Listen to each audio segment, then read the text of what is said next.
From Hollywood, it's time now for... Johnny Dollar. My name is Hardy, Mr. Dollar. Yes? I'm returning the call you made to Mr. Ellis Rasmussen. If you will state your business, I shall be glad to transmit it to him. You tell Mr. Rasmussen I'm an insurance investigator from Hartford, and the matter involves a member of his own family. Oh, young Mr. Rasmussen? Yes. Could you hold on a moment, sir? I could. Mr. Rasmussen will send a car for you at 6 o'clock. Look, I can take a cab. Oh, well.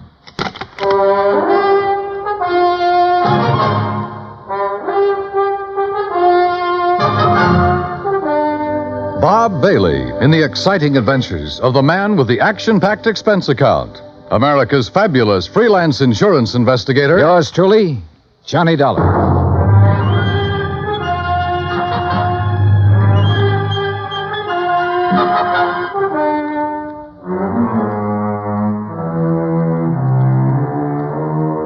Expense account submitted by Special Investigator Johnny Dollar to the Universal Adjustment Bureau, Hartford, Connecticut. The following is an account of expenses incurred during my investigation of the Rasmussen matter. Expense account item 1, $204.35, airfare from Hartford to San Francisco to Los Angeles. Trying to compile the details of the Rasmussen case. I'd been on it 3 days when I was stonewalled in Los Angeles with a Holmby Hills address and the phone number of Ellis Rasmussen. At 6 o'clock, a liveried chauffeur in immaculate uniform stepped up to me at the desk. Mr. Dollar? Yes? My name is Stauffer, sir. I have Mr. Rasmussen's car outside. Well, gee whiz, Stauffer. Ain't it the truth, sir?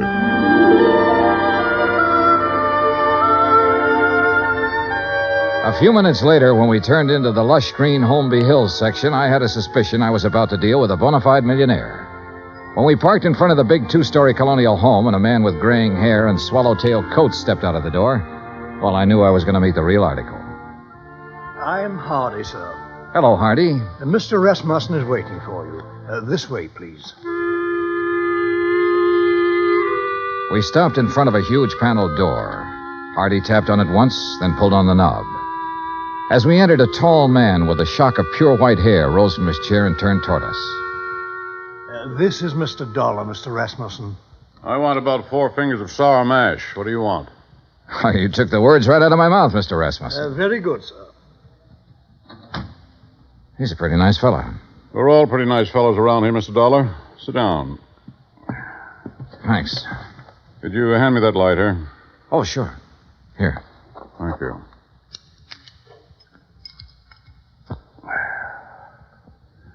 What are you doing in Los Angeles? Why, federal underwriters of Hartford wrote a blanket policy for all Imperial Rubber Company employees. Your son was an executive with Imperial when he was killed in Malaya last spring. Federal owes his widow $25,000. I don't know where she is, Mr. Dollar. I see. I doubt if you do. Let me put it this way. I never met the young lady. Fred married her one night in Elko, Nevada. 2 days later, they were on their way to Malaya. 6 months there, and the development station was raided by guerrillas one night. And I suddenly no longer have a son. Have you eaten your dinner, Mr. Dollar? Oh, I wouldn't want to trouble you. Hardy, set a place for Mr. Dollar. Very good, sir. Well? Well, I thought she might phone me when she got back to the States. She never did. Never a letter, nothing. I'm old and sick, but I still want to see the girl my son married. It's not an easy thing to lose a son, Mr. Dollar. And I lost a good one. I lost the best son a man ever had. I'm sure you did, sir. To your son. To Fred. During dinner and afterward over coffee and liqueurs, I listened to the story of Ellis Rasmussen's life. It came from the lips of an old man who was dying, but in whose eyes I could see reflected the memories of a brawling, bustling life that started in an Oklahoma oil field and moved to Alaska and Arabia and Africa. More and more during the talk, I began to know his lost son. For in everything the old man had to say about himself, I could sense an unmistakable reflection of his son. Finally, I thanked him and left. If I may say so, I do hope you'll call soon again, sir. Mr. Rasmussen enjoyed your visit very much. I haven't seen him so much like his old self since we received the terrible news of young Mr. Rasmussen's death. He must have been quite a man, Hardy. Young Fred Rasmussen. He was, sir. All of us miss him dreadfully. None of us ever met Mrs. Rasmussen, and we were most anxious to receive her, especially after young Mr. Fred's death. I imagine so. The car's all ready, Mr. Dollar. Good night, sir. Good night, Hardy.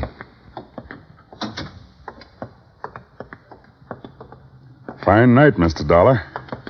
Yeah. Stoffer, Yes, sir? I didn't want to press the point with Mr. Rasmussen, but now maybe you can straighten me out. Did he approve of his son's marriage? Let's put it this way, Mr. Dollar. Mr. Rasmussen approved of Mr. Fred. And if Mr. Fred got himself married, then Mr. Rasmussen approved of the girl. Between them two, they had that kind of understanding. Real people. Expense account item 2, $1.98. Telegram to Personnel Division, Imperial Rubber Company, requesting a copy of all information they might have on Laura Olson Rasmussen. Item 3, $6. One long-distance phone call to the Universal agent working the case in San Francisco. Mrs. Rasmussen left the Malaya Peninsula by boat from a town called Cochette 3 days after the news of her husband's death. A week later, she booked plane passage in Hong Kong with Trans-Pacific Airlines. She changed planes in Honolulu. She cleared the Port Authority in San Francisco. From there on, we lost her. Get a list of all the passengers who were on that plane. Okay. Get someone checking the hotels in the Bay Area. She might have checked into one when she hit Frisco. Okay. Now listen, we're looking for a woman whose husband was brutally murdered about 2 weeks before she got back to the States. If she's anything like I think, she was probably about at the end of her rope. Now start asking questions at places where people like that go. Right. On Wednesday morning, I rented a car. That's item 4, $25, and made the rounds. First stop, Los Angeles Board of Education. By 4 o'clock in the afternoon, I had found 35 Laura Olsons who had attended public school in Los Angeles and were more or less in the proper age bracket. The next day, the folder arrived from Imperial Rubber Company.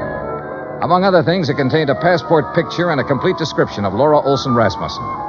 She was a blonde girl with a pouting, sultry kind of mouth and wide, dark eyes.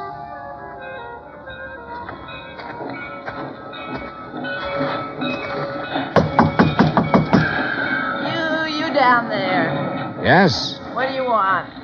I'm looking for Mrs. Frances Olson. Are you Mrs. Olson? I don't want to buy nothing. Do you have a daughter named Laura Olson? Are you a policeman? No, I'm an insurance investigator. I'm trying to locate Laura Olson Rasmussen. Well, how'd you get this address? What's that? A picture of her. I see. That's my Laura. What about her? I've been trying to locate her for some time. Is she here? No, she ain't here. She ain't been here for 5 years. Do you have any idea where I can find her? Friends, maybe? Other relatives? You say her name's Rasmussen now? Yes, she married a man named Fred Rasmussen. Married. Well, ain't that just something? You didn't know your daughter had been married, Mrs. Olson? How would I know? How would I know anything about her?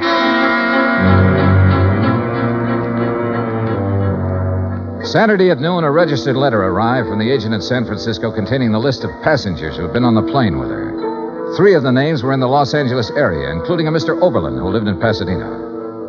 Well, sure I remember her. Real pretty. We sat together all the way from Honolulu. What's up? We're trying to locate her, Mr. Oberlin. Did she happen to mention her plans when she returned to the States? Plans? You know, what hotel she might be staying at in San Francisco? Or if she was going on to another city? No, not her. You say that very emphatically. Yeah, I guess I do. You didn't have to show me a picture. You know, a guy always prays he'll meet someone like her on a plane, you know what I mean? Yeah, live it up. Yesterday's gone, she said tomorrow ain't here, and the only thing we got is today. Yeah, we had a swell time. You're sure about this? We were pretty chummy, pal, if you want the truth of it. Mr. Oberlin, did she mention anything about being in Malaya before she boarded that plane? Then she didn't tell you that her husband had been killed a week before. Killed? How? He was murdered by guerrillas in Malaya. Oh, no, she didn't mention that. She didn't mention that at all, Mr. Dollar.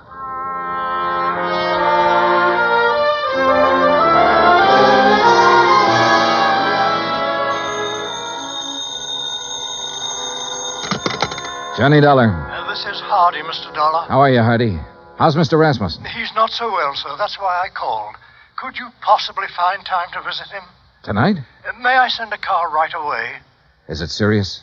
He's dying, sir.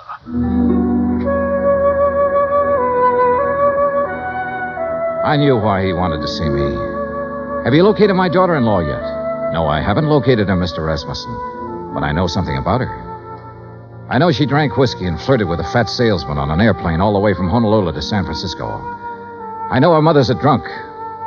I know she didn't think enough of you or your son to contact you or anybody else when she got back. Mr. Rasmussen, it looks to me like your daughter-in-law is a first-class bum.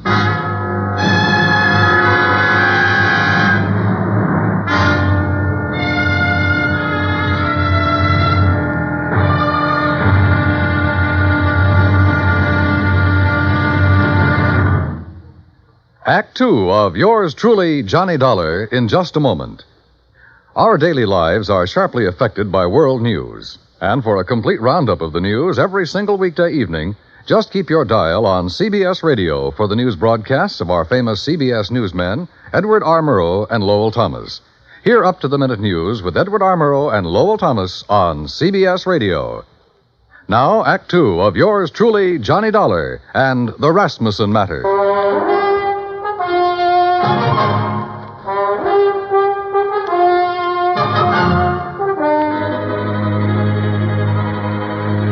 There was a black coupe with MD on the license parked in the driveway of the Rasmussen house when we pulled up. In the bedroom, a silvery-haired man in a black suit was sitting beside the bed that held Ellis Rasmussen. He was introduced as Dr. Butler. Then I shook the hand of Mr. Rasmussen. Someone suggested that Dr. Butler might like to use the library for his calls. And I was alone with the old man. If you want some whiskey, I keep it in the sideboard over there. Not now, thanks. I wish I had some news for you, Mr. Rasmussen. We're finding out things, but we haven't found her yet. What things? Oh, things. Nothing important. Dollar, if I judge you right, you know your business. And if you haven't found my daughter-in-law by now, you've certainly found out what kind of person she is. So tell me. I haven't met her. I don't know. You're being evasive. I don't work for you, Mr. Rasmussen. I'm an insurance investigator trying to locate a woman and pay off a claim. If I don't find her, the case will just have to sit, unless you or someone else concerned makes a report to missing persons. Then the cops can take over, and maybe they should right now. My son was a fine man. I can look back on all the years I had with him and be proud of every year and every day. He married a girl named Laura Olson. I don't know where she came from or who she was, but I know my son wouldn't have married her unless he loved her, unless she loved him in return and was worthy of his love. You know a lot, Mr. Rasmussen. Perhaps I should go to the police. No, don't do that. We'll find her, Mr. Rasmussen. We're getting it narrowed down. Well, I'd better leave now. As you say. Mr. Dollar, Yes, sir. I want to see her. Yes, sir. I'm sorry I talked to you the way I did.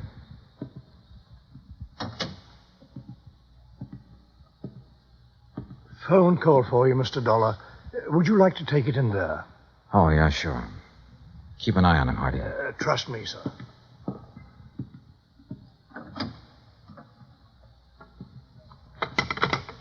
Johnny Dollar. This is Officer Daly, Los Angeles Police. Oh, yeah. You the insurance guy looking for a Laura Olson Rasmussen? Yeah, have you got anything? We got her. Huh? She's here with the rest of the girls in the drunk tank.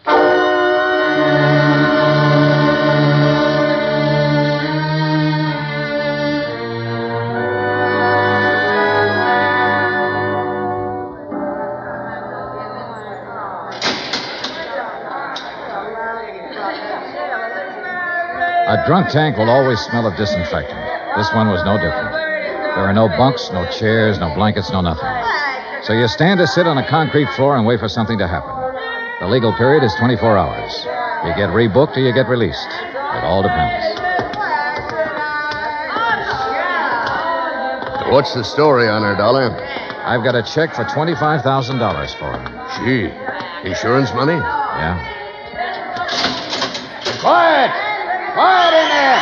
All right, quiet down! You girls better learn to get along. Which one?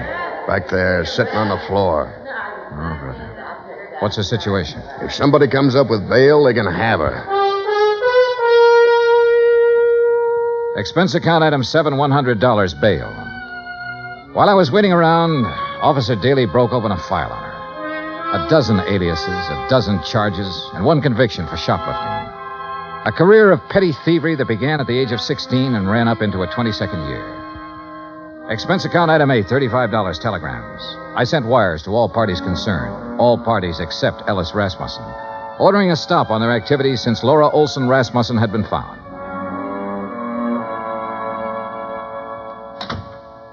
Over there. Who are you? My name's Johnny Dollar. Thanks for getting me out. Why? I did it for a friend. Friend. I didn't know I had any.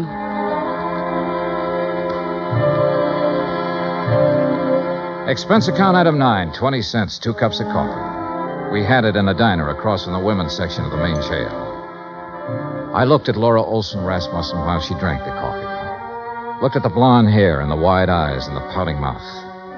Looked at the woman who had once been the wife of Fred Rasmussen. What's the catch, mister? No catch. You put up $100 for me. I don't know you from a load of coal. No, you don't. Where do you live? I've been staying at the Piedmont Hotel. You know where it is? No.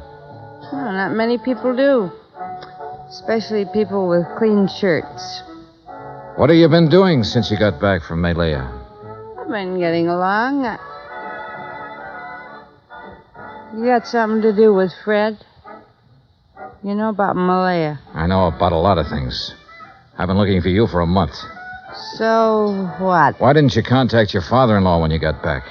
Why should I? What would he care about me? He never met me. What do I mean to him? Right now, since he no longer has a son, you mean everything to him. You're kidding me, mister. I wish I was kidding you. I wish to heaven I was kidding you. Well, what now? Oh. I want you to come over to my hotel with me. Oh, now look. Just sign some papers. I have a check for $25,000 for you. What was that? Your husband was insured. You're his beneficiary. All you have to do is fill out an application. I'll give you the check. I don't believe it. It's true. Come on. Expense account item 10, $2, cab fare to my hotel. I took her upstairs with me, stood over her while she filled out the necessary papers. Outside of that, we didn't say a word. Johnny Dollar. This is Stauffer, Mr. Dollar. Hardy asked me to phone you to see if there's any word. Oh, yes. Well, what'll I tell him, Mr. Dollar? Tell him no luck yet, Stauffer. How's the old man? About the same, sir. Counting on you, I think. I'll talk to you later. Yes, sir. Here you are. Okay. Thanks. Here's your check. Anything else? Nope. That's it. Okay. See you around sometime. Sure. Fred told me about a man named Stauffer who worked for his old man for years. Was that him on the phone just now? Yeah. Yeah. I didn't know what I was going to say to the old man, but I did know I was hoping that if Rasmussen had to die, that he'd die before anybody told him the kind of daughter-in-law I'd turned up. I didn't want to be in on that. Expense account item 11, $83, hotel bill. I checked out at 5:30, picked up my airline tickets at the desk. That's item 12, then sat around the lobby for 5 minutes. Item 13, 2 drinks for myself. Mr. Dollar, Yeah? Oh. I read in the paper that Ellis Rasmussen is dying. Is that true? That's true. Mind if I sit down? Suit yourself. What are you drinking? Nothing. I know why you didn't tell them you found me, and I don't blame you. If Fred's dad is anything like Fred was, then I know how you felt. Finding me the way you did. Let's forget it, Mrs. Rasmussen, shall we? I'd like to meet Fred's father. So you want to meet him, huh? The human thing would have been to see him when you came back. But not a line, not a word. That old man in that house knows his son was really a man. And on that basis, he believes, without seeing you, that his son married a real woman. He had love and sympathy and help and devotion and all the things you don't seem to have any use for waiting for you in that house. Oh, never mind. I loved Fred. Loved him from the first minute I saw him.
Family were. I didn't go in. Couldn't you see me, cheap, rotten, dirty little me? Couldn't you see me walking in there and saying, I'm me? Couldn't you see that mother of mine moving in? What would that have done to the old man? It would have crushed out his whole memory of Fred. But don't think, Mr. Dollar, I haven't got my memory, too. I didn't drink that away. I was loved by a man. And I loved him back. I've still got that. I'm going out there pretty soon. Would you like to meet him? Do you think I can? I think so. I think so very much. Oh, Mr. Dollar, I've been waiting in the lobby. I thought you might be here. How do you do, miss? Stuffer, I'd like you to meet Mrs. Rasmussen. Well, my. I'm mighty pleased to meet you. The boss will be mighty happy. She dried her eyes in the car. I didn't say much. She didn't say much. But in the half hour it took to get out to Holmby Hills, something happened to her again. The something that must have happened when the big arm went around her shoulders the first time.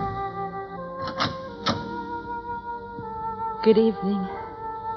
Mrs. Rasmussen, Hardy. How do you do, Mrs. Rasmussen? We're very happy to see you. Thank you, Hardy. Fred spoke of you often. That was kind of Fred. This way, please.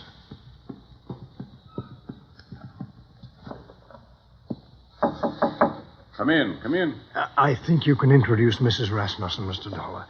Ring if you need me, sir. I'm scared. Laura, if there ever was a man for you not to be scared of, it's that man in there. How can I tell him about myself? I've been in jail. I can't. Watch. Well, Mr. Dollar, come in. I've brought someone for you to meet, Mr. Rasmussen. Come here. You'd be my son's Laura. Yes, you're Laura. Oh, Yes. Oh, now, there. Here. Now, look. Us Rasmussens mustn't meet like this with tears. so much I have to tell you. No. There's nothing you have to tell me.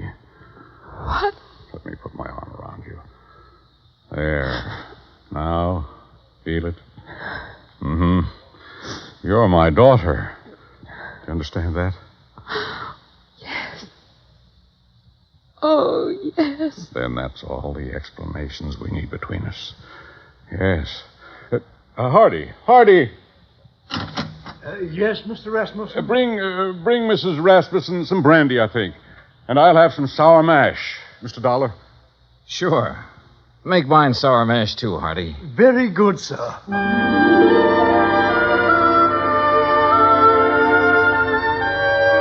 Expense account item 14, $40. Miscellaneous. Item 15, $35, stenographic. Expense account total, $1,965. Remarks? The old man's got a few weeks more. Laura's moving into the house with him to take care of him. She won't be telling him a lot of things about herself. She doesn't have to. You should have stood there like I did and seen that big arm go around her shoulder when he said, "You're my daughter." Yeah. Yours truly, Johnny Dollar.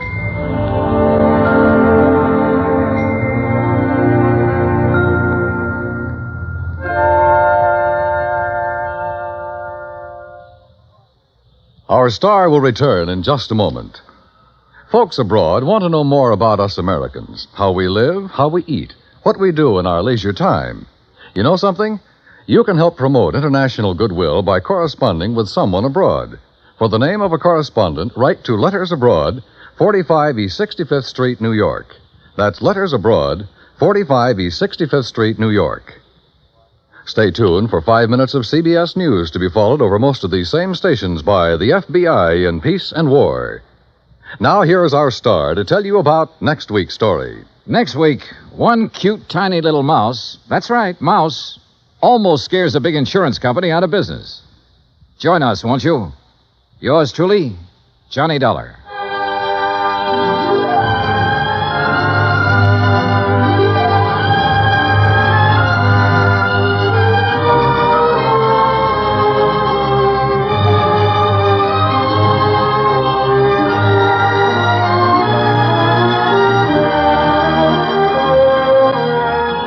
Yours truly, Johnny Dollar, starring Bob Bailey, originates in Hollywood. Written by John Dawson, it is produced and directed by Jack Johnstone. Heard in tonight's cast were Virginia Gregg, Gene Tatum, Eric Snowden, Roy Glenn, Will Wright, Frank Nelson, and Jack Crucian. Musical supervision is by Amerigo Marino. Be sure to join us next week, same time and station, for another exciting story of yours truly, Johnny Dollar. Dan Cubberly speaking.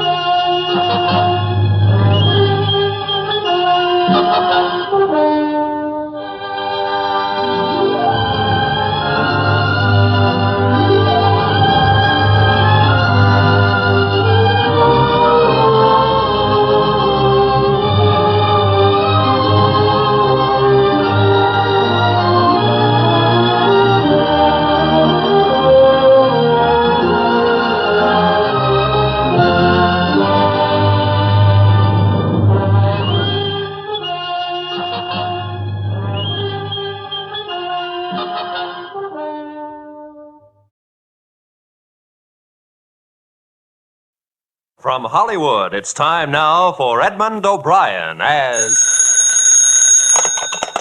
Johnny Dollar? The Ambassador Travel Agency calling back, Mr. Dollar. Oh, yeah. Your reservation for Bermuda's just been confirmed. Pan American, flight number 134. You'll leave LaGuardia at 10:30 a.m., arrive at Kindley Field, Bermuda, 2:30 p.m. Got it? We'll send the tickets right over. It's been a pleasure to serve you, sir, and I hope you have an enjoyable stay in Bermuda. Is it a vacation? Well, hardly. I'm going down there to look up a dead man.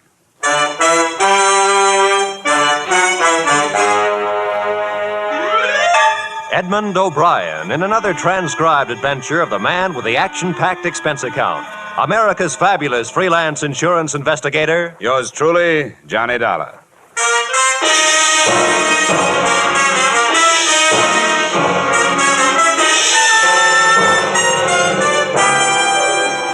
Expense account submitted by Special Investigator Johnny Dollar to Tri-State Life Insurance Company. Attention, Leland Scarf, Chief Adjuster. The following is an accounting of my expenditures during investigation of the Earl Chadwick matter. Expense account item 1, $1.80, cab fare to your Hartford office. The man has been seen alive, Dollar. I never was satisfied that he was dead. His boat, a small cruiser, was found wrecked, you know, but never a body. How long ago was that? A little over 4 years ago, 1945. He was declared dead in 1947 in appellate court, and we were forced to meet the claim of his widow, or his wife and accomplice, as it might seem now. Go ahead.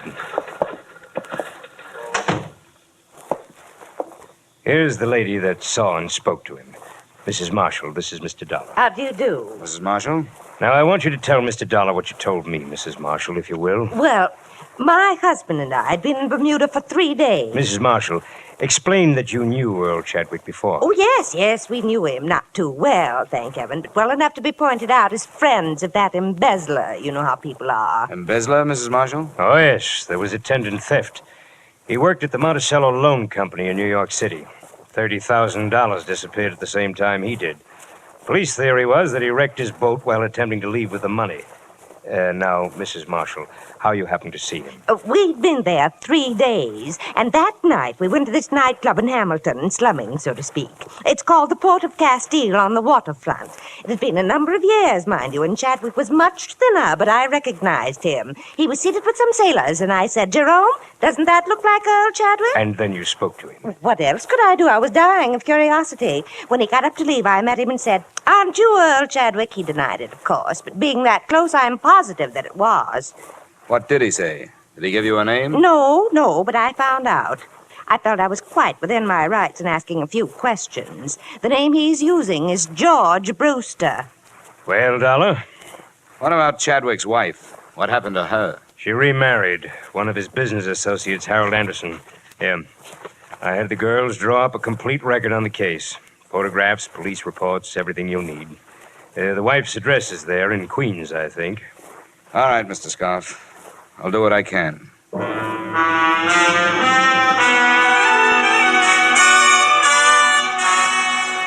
Expense account item 2, $250 plane ticket and miscellaneous expenses between Hartford and Bermuda. I drew an aisle seat and one of the worst hazards of air travel or any other kind of travel. I'll tell you something. It pays to study these places before you go to them. I've been out there before. Nothing teaches like experience.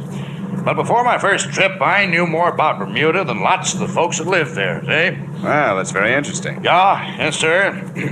Quite a history. Spoiled now, though. People aren't worth anything anymore. You know what spoiled them? Tourists. Yeah, took away all their ambition. Turned them into a bunch of lazy beggars and horse traders. Don't farm anymore.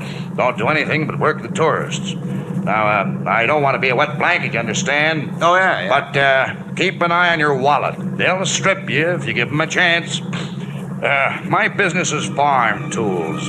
What's yours?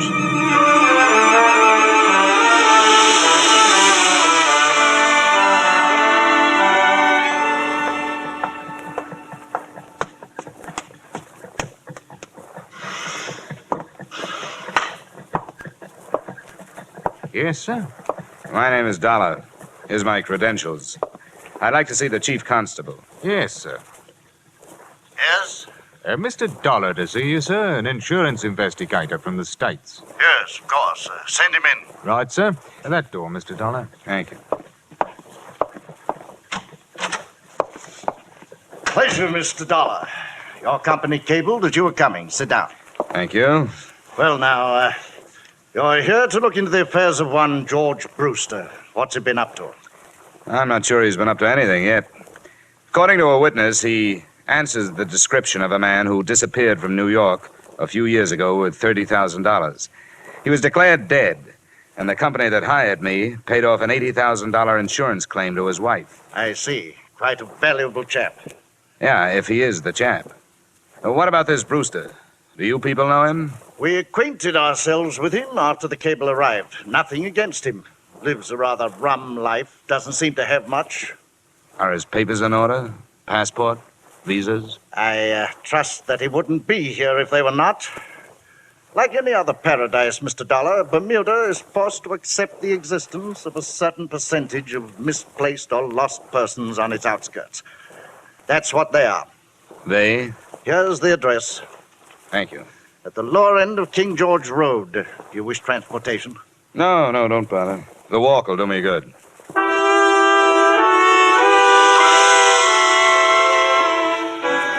I decided against the King George Road address. Instead, I returned to my hotel, memorized the photographs of Earl Chadwick, subtracting a little weight from the somewhat flabby face. And that night, I found myself a table near the door at the port of Castile. I sat there, nursing a minimum of foul drinks. It was 10 o'clock before he came in and found standing space at the bar. George Brewster? Or Earl Chadwick? What's the matter with you? What is this? I'm curious, too. How about coming over to my table? All right.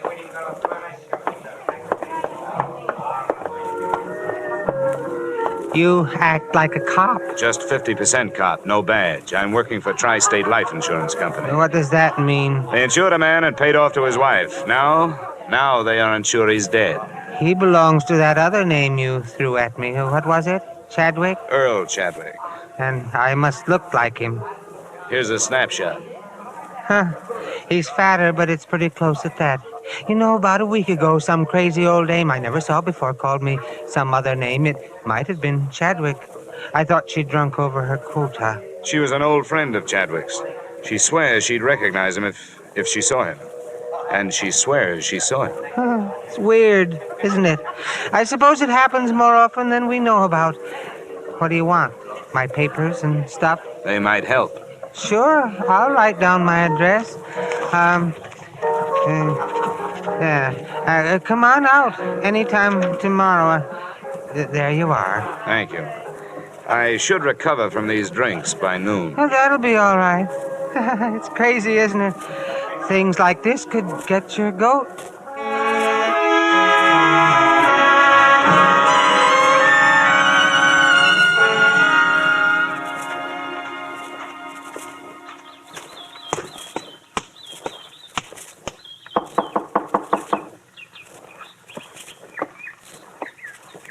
You the guy George was talking about last night? Probably.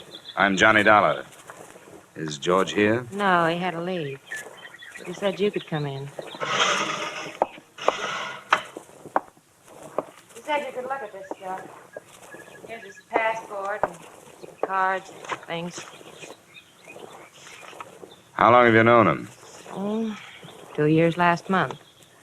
Do you know where he came from? Never asked me where I came from. This guy, he looks like. He had a wife? Yeah. I want to take some of his personal things into town to check his prints against this passport. Shaving brush if he uses one, tubes, jars, anything. You think he's the guy? I'll have to find out. Never mind. You told me you were going. The prints would check against the passport, but it wouldn't make any difference. Now that it's started, why stretch it out? Why not make it easy? George? No, Earl. I'd almost forgotten. Earl. Where can we talk? I've got a hotel room. The statement he made filled in most of the blanks in the case. 1, his wife was to have met him in Mexico City, but hadn't. 2, most of the stolen funds had gone to his wife to keep her going until she collected the insurance. So she got married. I didn't know that. She told me to wait, and I did. Grace married. We can leave for the States Grace anytime and you're ready. Harold. Huh? Oh, I can be ready anytime you say. All I have to do is pack a few things and say goodbye to Fran.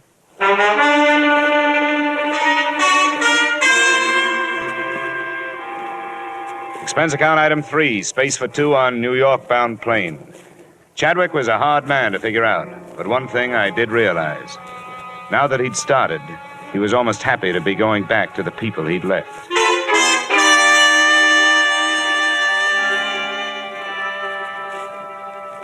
We arrived in the evening, and the next morning, I was told when I telephoned that Mrs. Grace Chadwick Anderson and her husband were at home and would receive me. Oh, good morning. Hello, Grace. Harold. I beg your pardon? Oh, I understand, Harold. This must be the man that Mrs. Marshall phoned about. You know, the one in Bermuda. Oh, come now, Grace. That's no good. Who are you, anyway? Mr. Dollar, for what purpose did you and this man come here? I brought him here so you could identify him as your missing husband. That's idiotic. There is the faintest resemblance, yes, but that's all. What do you have in mind, Mr. Dollar? Now, no crude extortion attempt like this will get you anything but arrest. I know Earl Chadwick, and I'll swear under oath that this man is not he. I should think you would, Harold. Who are you, and where did you learn my name? Get him out of here. Why? Why not talk over old times, Grace? Wait a minute. All right, Mrs. Anderson, Mr. Anderson. I'm sorry I've taken up your time. Come on. Dollar, what's the matter? You too? Come on. I'm sorry, dear. I know it's been unpleasant for you. Who do you think I am? I ask you, who do you think I am? That doesn't count. You're legally dead. What about your parents? They're dead. But I have friends or people that knew me. They're no good. If your wife won't identify you, they're no good. You worked for a loan company. They must have your prints. I took them from the files and destroyed them when I left. How are your teeth? What? Teeth. Who was your dentist here in town? Dr. Field. It's been so long. Dr. Homer Field. Drake, Professional Building, Manhattan. He'll still have your x-rays on file. They're as good as fingerprints. Go there this morning. Don't use your name. Give him your other name, George Brewster. Have a new set of x-rays taken. I'll do the rest. All right. Hold it. Now, look, I don't have to hire somebody to follow you, do I? No. Oh, no. Not after I've seen them. You don't have to worry about my going anyplace.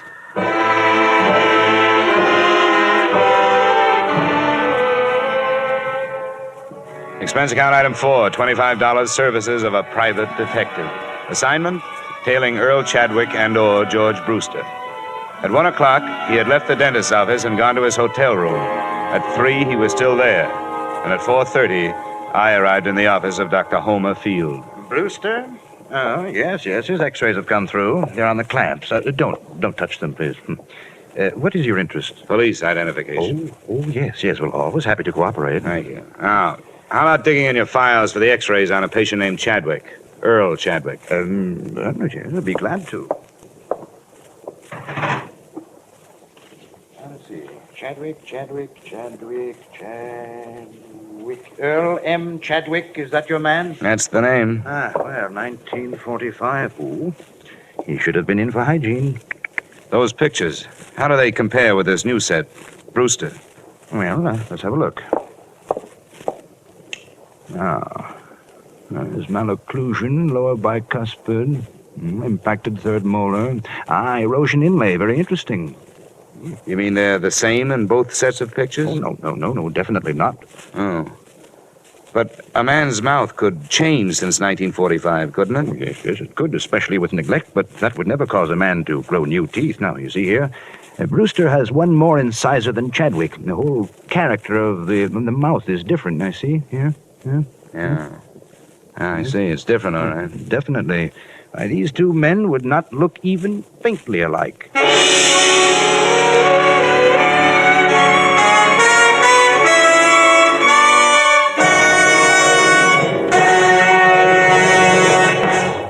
In just a moment, we will return to the second act of yours truly, Johnny Dollar. But first, down the old Ox Road, learn to croon straight from the shoulder. Milestones in popular American music. Milestones in the career of one of America's favorite troubadours, Bing Crosby. This Wednesday night, over most of these same CBS stations, you're invited to hear The Bing Crosby Show. Bing Crosby with the music of John Scott Trotter, with the Rhythmaires, with Ken Carpenter. Here's the show designed for the whole family. A pleasant and diverting mixture of music and merriment, guided by the one and only Bing Crosby. Plan now to hear The Bing Crosby Show this Wednesday night on CBS. And now, with our star, Edmund O'Brien, we return to the second act of Yours Truly, Johnny Dollar.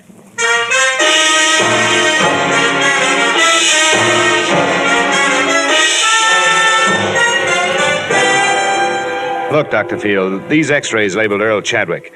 Could they be misfiled?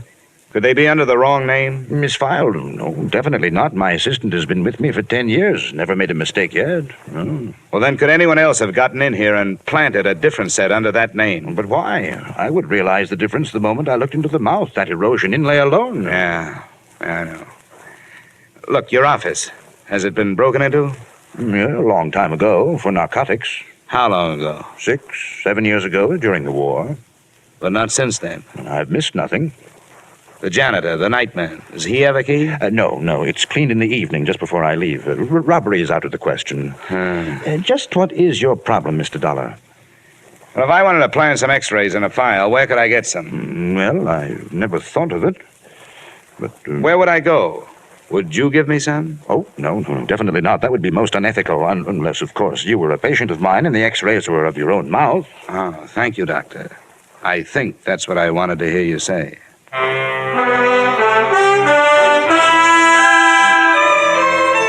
Before dark, I made 2 more stops, searching for something to help me prove that Earl Chadwick was alive, if he was. The Hall of Records had nothing but a couple of certificates on him. One recorded his birth, the other recorded his death. I checked the wanted file at police headquarters. They had checked him out in 47 when the court had pronounced him dead.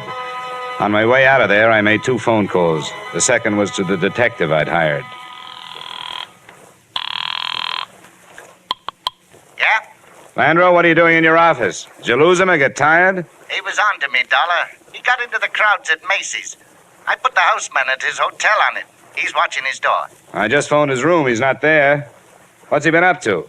He left the hotel at 318 and took a cab over to 3rd Avenue. What address? A pawn shop, Johnny. He bought a gun. Nice going, Landro. If you decide to change over to stopping traffic at school crossings, use me as a reference.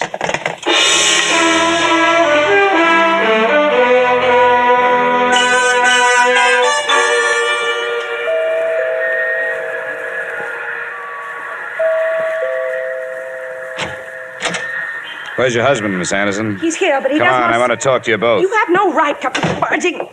Where is he? What is it, Grace? Oh, it's you again. That's He right. forced his way into the house. Make him get out, Harold. I will if I have to. Now, look here. I don't know what that imposter has told you, and I don't care. If you choose to believe his lies, that's your business. And a sorry business it is. But I will not allow my wife and my home to be upset by his schemes any longer. Are you through? No, not quite. It's obvious to us, if it's not to you, that this man learned of the unexplained details surrounding Earl's death and is attempting to use this vague resemblance to his advantage. Now, extortionists land in prison, Mr. Dollar. And the only reason I haven't turned to the police before this is that we want to escape the notoriety of having past tragedies lived again. He bought a gun this afternoon. That makes him look like the double-crossed husband, doesn't it? The man's a maniac. I'm going to ask for police protection. Where is he? Who? This man. Do you know where he is? When I found out he bought a gun, I was afraid he was coming here to use it. Harold, I can't believe this is happening. Now, Grace, please. Why would he harm us? He doesn't know us and we don't know him. He bought the gun to convince you, Dollar. He knows a lot about you, Anderson. He knows you were Chadwick's immediate superior in the loan company before he disappeared. Harold, it couldn't be, could it? Grace. It's been a long time. Maybe some disease could change a person that much. But he would have contacted Grace, me. Earl is dead. How did this man learn so much about us? As far as I can see, he's made only one mistake. The size of the theft. He says he stole 10,000. According to the record, 30,000 was missing. Of course, it's possible that it isn't a mistake. That somebody in the firm who knew what his plan was picked up the odd 20,000 and put it on Chadwick's account. Mr. Dollar, I have one thing to say to you before you leave. Earl Chadwick is dead. You're so right. And that's what troubles me. A legally dead man running around loose with a gun makes an interesting situation. Did you ever think of that? Who would the police look for? I'm going to my hotel in case you want to phone in your answer.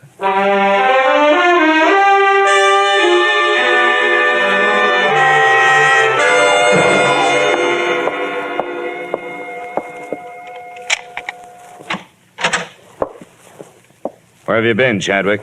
Right here. The maid let me in. What's the idea? I was scared somebody was following me. I got the feeling they hired somebody to get rid of me. No. Why not? I haven't thought of that yet. Give me the gun. I need it. Come on, where is it? Never mind. Get away from me. Come on, where are you carrying it? Hey, you... How did you know I had it? What were you going to do with it? I told you I was scared.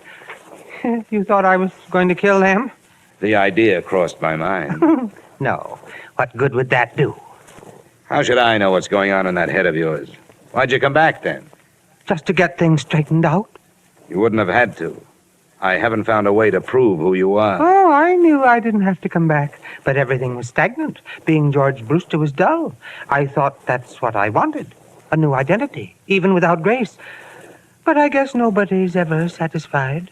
And when you have a choice of who you want to be, then it's really hard. What about the x-rays? No good.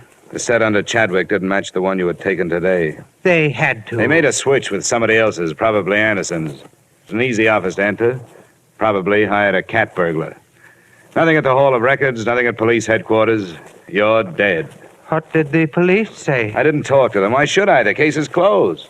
You're dead. Lazarus, come forth. And he that was dead came forth, bound hand and foot with grave clothes, and his face was bound about with a napkin. Yeah? Landro, Johnny. No, yeah. Sorry I blew up. Forget it. I lost him, didn't I? How is it? Oh, it's a mess. I'm not getting any place. The only proof I can find is proof that he's dead. Maybe he should stay there. Yeah, I'm getting ideas myself. What about his draft board? They take prints. Police checked in 47. They lost. Look, I'm going to have to dummy up something. I don't want you to violate any trade secrets, but do you know a good forger? That depends. It'll be practically legal. All I need is a driver's license. I think that can be managed, Johnny. When? Tonight. It'll cost. Well, I'm working for a wealthy company. Oh, there's more, too, Landro. How about meeting us in your office in 45 minutes? Sure, Johnny. Bring a bottle. Expense account item 5, $500, one bogus 1947 driver's license complete with Chadwick's thumbprint. By 10 p.m., we were back in Landro's office. Johnny, how desperate is this Anderson? Desperate enough to welcome a nice, fast deal. Don't quote a price unless you have to. Just get him down here. Why anybody goes through all this to make prison? Prison? Come on, Landro, get on the phone. There's the number. You're my client.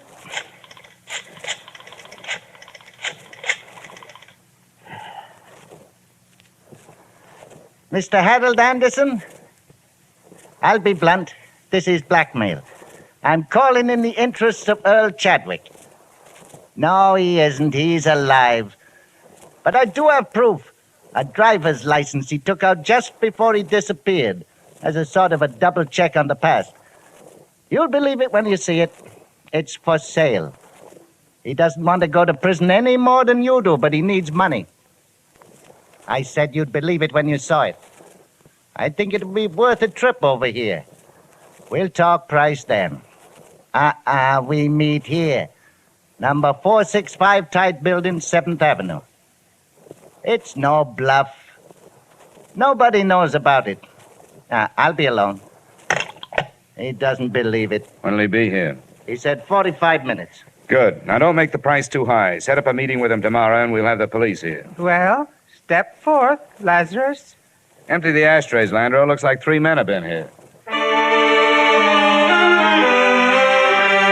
He arrived at 11:30. Chadwick and I, in an adjoining room with the door cracked, watched his wary entrance.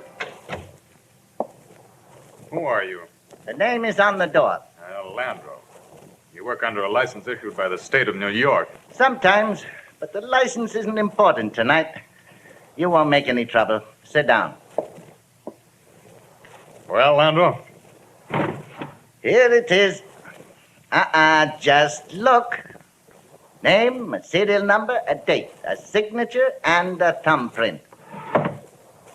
Where is he? He'll phone me in the morning. Well, where's the man from the insurance company? Looking for Chadwick. He doesn't know about this yet. Why? Why has he waited this long? He didn't know everything that had happened. You and his wife. The money you made on it. That's the price. Well, as he put it to me, it ought to be figured from the 20 grand you took and the advance you've made in the company the last few years. How much? He'd like to start at 15,000. It would take a while. 5,000 tomorrow, say around noon. The other 10 within a week. That's when you get the license. Well, it would have to be later than noon tomorrow, but I brought 1,500 with me. That's a deal. All right. I'll give it to you. Hey, watch it. Don't do it. Anderson. Wait, Dollar. Landro, down. Landro. I'm all right. Chadwick. Chadwick. Chadwick. Pulse. Pull his collar down. Nothing? Nothing.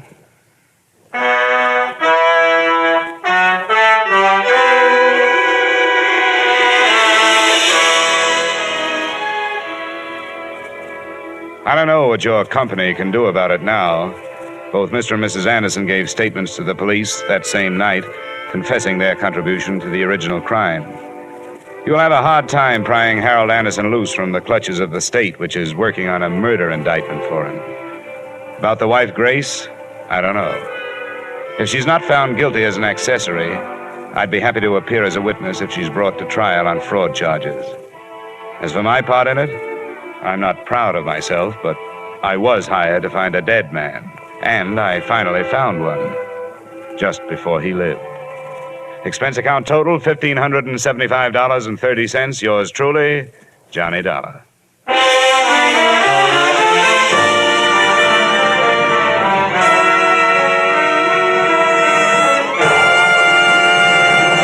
Yours truly, Johnny Dollar, stars Edmund O'Brien in the title role and is written by Gil Dowd and David Ellis, with music composed and conducted by Leith Stevens.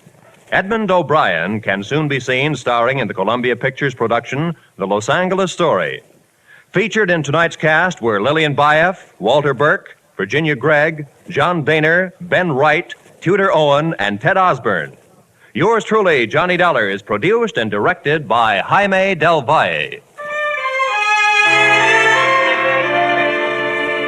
Join us again next week at this same time when, from Hollywood, Edmund O'Brien returns in another transcribed adventure of Yours truly, Johnny Dollar.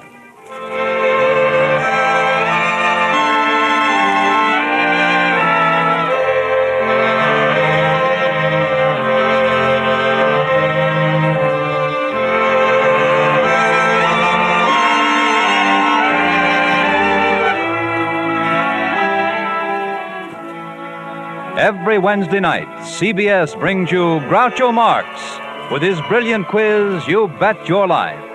It's one of the brightest, most spontaneous, most genuinely funny shows on the air. So be listening this Wednesday night on most of these same CBS stations for You Bet Your Life, starring Groucho Marx. Stay tuned now for the adventures of Philip Marlowe, which follow over most of these same CBS stations.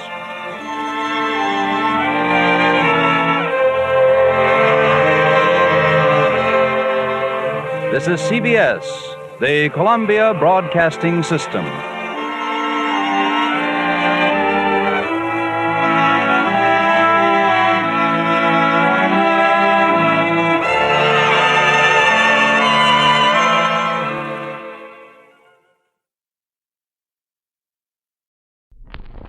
I knew when I went to the desert that anyone who plays around with cactus is liable to get stuck. But I didn't remember that another way of saying death is going west.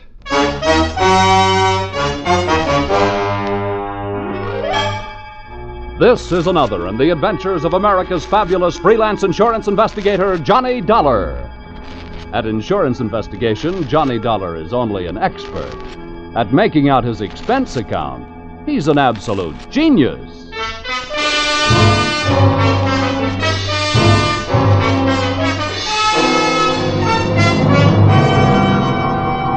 Expense account submitted by Special Investigator Johnny Dollar to Old Caledonia Insurance Company, Hartford, Connecticut. Attention, Oscar M. Wheaton, Chief Investment Counsel. The following is an accounting of my expenditures during my investigation of suspected skullduggery in the Skull Canyon mine. Or, Mr. Bones, who was that lady I seen you with last night? Or, messing with a mule train is one good way to kick off. Expense account, item 1. 25 cents. Tip to busboy who brought telephone to my table at the Blue Danube restaurant, Robertson Boulevard, Los Angeles, where I happened to be working on a case. Your call came right after the liver dumpling soup, taking me out of the soup plate and putting me in the soup. Now, this is the story, Dollar. You make notes and don't interrupt. 2 years ago, this company made an investment in a bona fide working gold mine, the Skull Canyon Mine.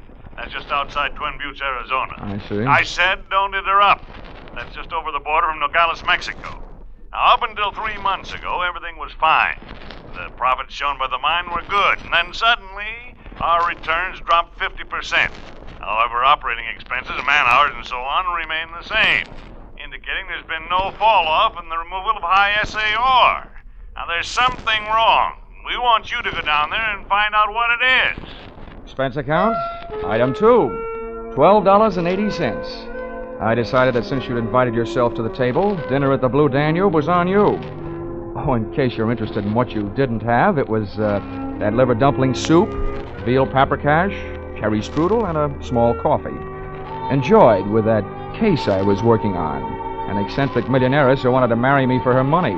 She had yes in her eyes, but when I told her I had to say goodnight immediately, she said, Oh, no. Expense account, item 3. $120. Burns Lee Flying Service. Charter plane to Twin Buttes, where I checked into the Waterfield Hotel, called the mine, and told the girl who answered that I wanted transportation out there. She said she'd come after me. Having seen too many Western movies, I figured she'd arrive in a buckboard, but instead she picked me up in a Jeep. Hey, slow down, will you? Before my teeth start falling out. Oh, sorry. I forgot you were tenderfoot. That's not where I'm tender. By the way, Miss Moreland, how far is it out to the mine? 23 miles? Oh, no. Is the road like this all the way? Oh, no. About another half mile out of town, there isn't any road at all. Oh, if I ever live through this. From now on, I'm taking my bumps in a burlesque theater. Much better than walking, mister. Say, you said you're out here representing the owners. What's your job? Well, I'm an efficiency expert. Oh. Speaking of efficiency, what's your first name?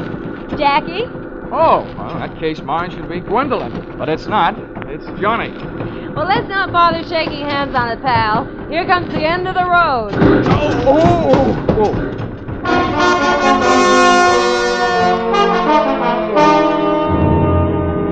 The scenery was jumping around like a home movie. My teeth were trying to find out how much abuse my uppers would take from my lowers. I felt like I was gradually being hammered down from a tall, thin man into a short, round one. And there I was, caught without my rhinestone-studded motorcycle belt.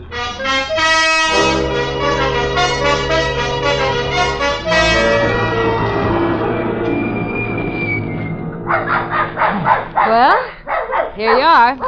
Want me to help you out? Oh, very funny. Go away. Get lost, you little monster. I'll admit I look like a bag of bones, but I'm too young to die. Go on, now beat it. Oh, be a good dog now. Lie down, Nugget. Down. Yeah, Nugget, drop dead. This the mine office? This is it. Well, Dollar, welcome to Skull Canyon. I'm Doyle, the manager out here. I'd be happier to meet you if I met you in town. Mr. Dollar's in a foul mood, Jeff. That ride was a little too much for him. That ride would have been a little bit too much for Buffalo Bill. Well, that's how Jackie keeps that figure as trim as she does. Now, come on inside, Dollar. That's where the books are, and that's where the chairs are. With cushions, I hope. I'll see you guys. Yeah, right.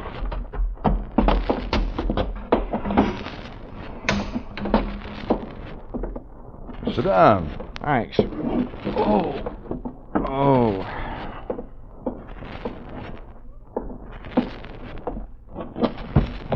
Well, there you are. You'll find all the figures right in that big, fat book. All but Jackie's. Well, I'm not in any hurry to do my arithmetic. Tell me, what do you think of the results around here? You know more about it than I do. How are things going? Well, Dollar, I'll tell you, it was going better than it is right now. But just a few months back, we worked out a pay vein. I'm hoping we'll pick it up again any day now. That sounds reasonable. Any trouble? Help, equipment, working conditions? Well, working conditions could be a lot better, but that's a geographical problem. You see, the mine is located here, and the big water supply is 8 miles west. We haul the ore across the desert by mule train to the smelter. It's cheaper than trucks. We'd have to build a road for them. Not here, hay is cheaper than gasoline. You'd like to take a look at the mine? Frankly, Mr. Doyle, I'd just as soon climb up a chimney.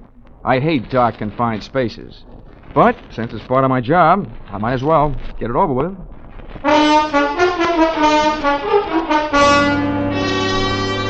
The entrance into the mine was through an adit, a horizontal shaft into the side of a hill. We rode in on the tail end of a small red dynamite car, drawn by a donkey, junior grade, a burro. It was cooler in there, but I started to sweat the minute we left sunlight and fresh air behind us. I could hear the jackhammers nibbling little gold ear bobs out of the quartz rock for the Christmas tree. Then I heard them stop, and Doyle told me why. Sounds like they're about ready to blast. Oh, great. So open your mouth and cover your eyes.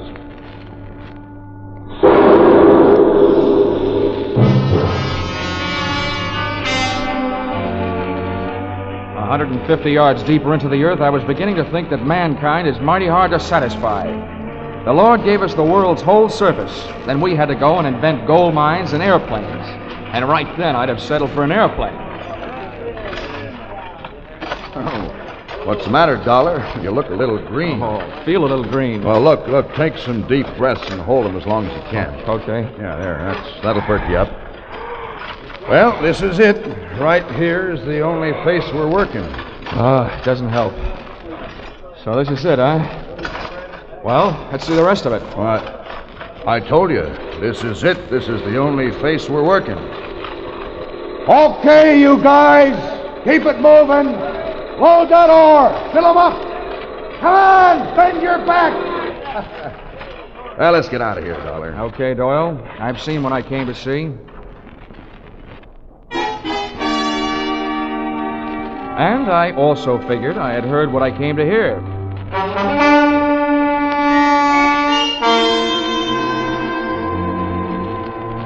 Dinner that night I had with Doyle and Jackie, and the steak they served gave me a rough idea of what they did with their old burros.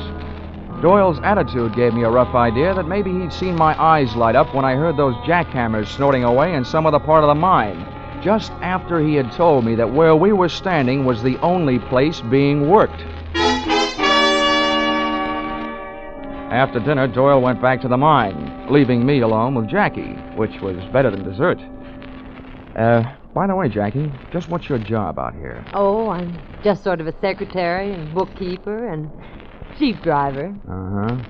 How'd you happen to land here in Skull Canyon? Well, I took the job because I was going to marry the man who was the manager then, Doyle's old boss. I met him in college. He was a mining engineer. His name was Larry Hodges. Oh, what happened? I was left at the altar.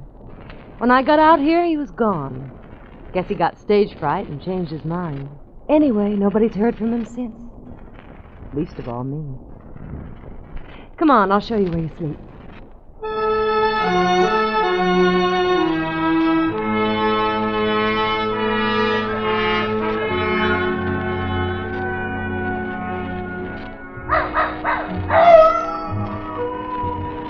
It was a real romantic night. Old Nugget the dog was carrying on a long-distance conversation with his country cousins, the coyotes up in the hills. The air was soft and warm, and so was Jackie's arm.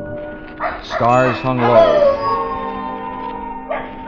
And so did my spirits when she bid me goodnight, after she introduced me to my roommate. Hiya, Sonny. An old mule skinner named Kangaroo. Make yourself comfortable. Oh, fat chance. Well, better than a sand bed and a saddle pillar. For a pine shack, this has a mighty fancy floor. What is it, mahogany? Nope, tobacco juice. Helps keep out the sidewinders. What do you mean, helps? Little snake critters crawl in out of the hot sun to get cool. Where are you from, Sonny? Hartford, Connecticut. Well, I'll be turned too. I don't reckon it shows through, but I'm a Easterner myself. Come out from New York State 53 years ago. Little town of Prattville. County seat it was. That's pretty dull. What'd you say? Oh, nothing. Say, are you the one that handles the mules on the run out to the smelter? I'm one of them. Well, how's chances of hitching a ride with you in the morning? You'll have to get up early. All right, then. I'll get up early. Well, then stop wasting your breath on a lot of dang fool words. Use some of it on the kerosene lamp. Quick! Night.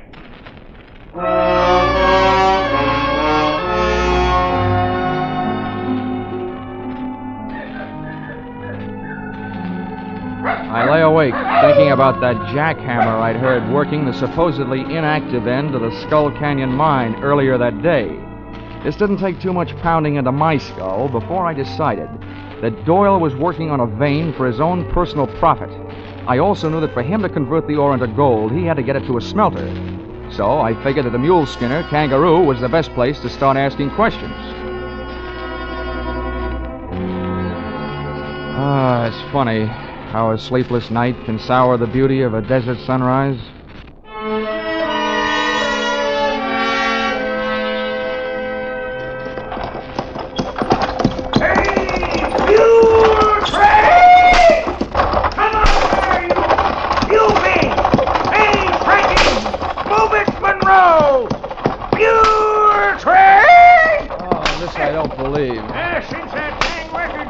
I had to rename all my mules. Hey, get there! Hey, yoo-hoo! Dang fool song anyway. Now I'll get you feeling self-conscious just doing my everyday job. Say, see that big rock up ahead? Near the mouth of that little itty-bitty side canyon? Yeah, I see it. That's Halfway Rock. Means we're halfway to where we're going. I'm sorry it isn't all the way, Rock. I wish we'd get there. The sun's getting awful hot. Why, it ain't nothing, Sonny. Some days that old sun's got your tongue hanging out your fur. Gets a real nice tan. How do you stand it? Hey, what's that stomach pump doing way out here? Stomach pump? What in tarnation are you talking about? That's a clever name for a light airplane. Hey, looks like he's getting ready to give us a buzz. Hey, mules! Hey, you, Monroe! Steady, blast you! Monroe! Doggone it, he's the loudest mouthed ding-ding old mule I ever did hear. Hey, here he comes! Ho there, ho!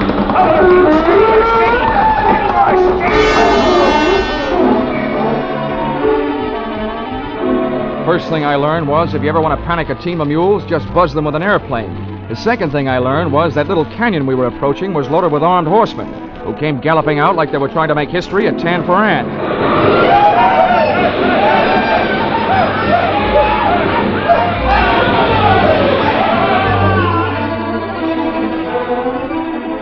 The gunman didn't do anything to me except hold me at bay, while the plane picked itself a landing and disgorged its one-man air force. Buenos dias, amigos. You don't look happy to see me. Maybe my friends scared you with their guns, eh? Hey, old man, who is this new boy who ride with you today? His name's Dollar. Right now, I wish it was Hopalong Cassidy. Well, let me introduce myself. They call me El Puerco. That's because I look like a pig. But maybe it is because I'm so greedy, too. I want what you got with you. Why, Galdern, your miserable sunbait's hiding. Now, take it easy, old-timer. It's okay. All I've got on me is a wristwatch and a few bucks. Let them have them. And besides, what's he going to do with a wagon load of unrefined gold ore? You talk like a little boy. I know what you have with you, and I know where it is. It's under the seat. The little white bags. $30,000 of pure gold.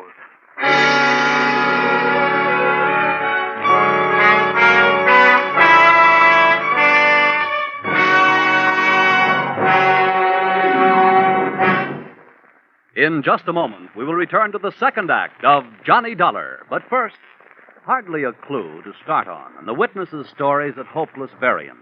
That was the job that the Birmingham, Alabama police faced in the murder called the Case of the Hue and Cry.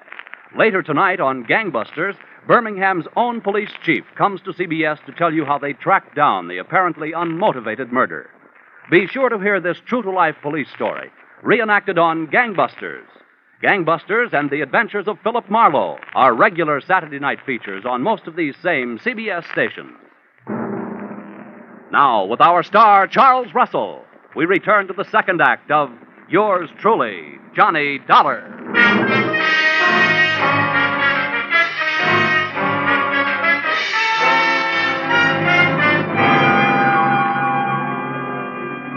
So there I was, Johnny Dollar, efficiency expert.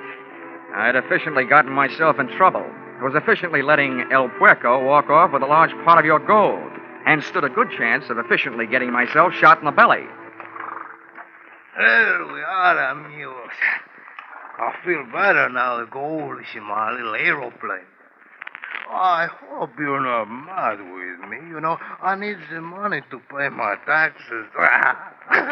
Okay, you got what you wanted. Why don't you take off and get out of here? That ding-dang rascal, he's probably figured on shooting us. Oh, no, old man. I'm a very scientific bandido.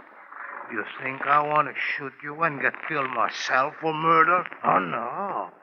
I let your mules do the dirty work. Hey, Manuel, Pedro, Juanito, here, adelante. Take these men and tie them up. Tie them to the stake back to back. And the rest of you tie up the mules in a circle around them, in nice and close. Then I will get in my little aeroplane and dive on the mules. And the mules will kick their heads off. Pitching horseshoes may be fun, but not when they're being pitched at your head by a mule. Once we were tied back to back on the stake, the nearest available technical advisor, Kangaroo, was anything but encouraging. That's the trouble with a gold-darned mule. When they get riled up, they think with their feet. Here he comes.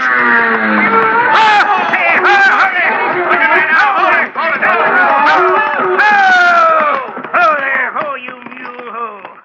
There. I guess we showed him. Yeah. I ain't scunned mules 40 years for nothing.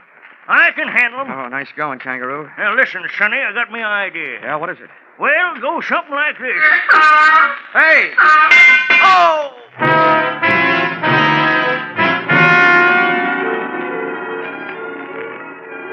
Just as the idea, whatever it was, hit Kangaroo, a hoof from one of the mules scored a ringer around my cranium. Ah, the stars looked beautiful. They came out in the shape of a horseshoe. And as I slipped into that familiar Betty Bye for private eyes, the world of hit-on-the-head darkness, I could hear Kangaroo's advice, too little and too late. There, you see? You can never trust a mule. Never trust a mule. Never trust a mule.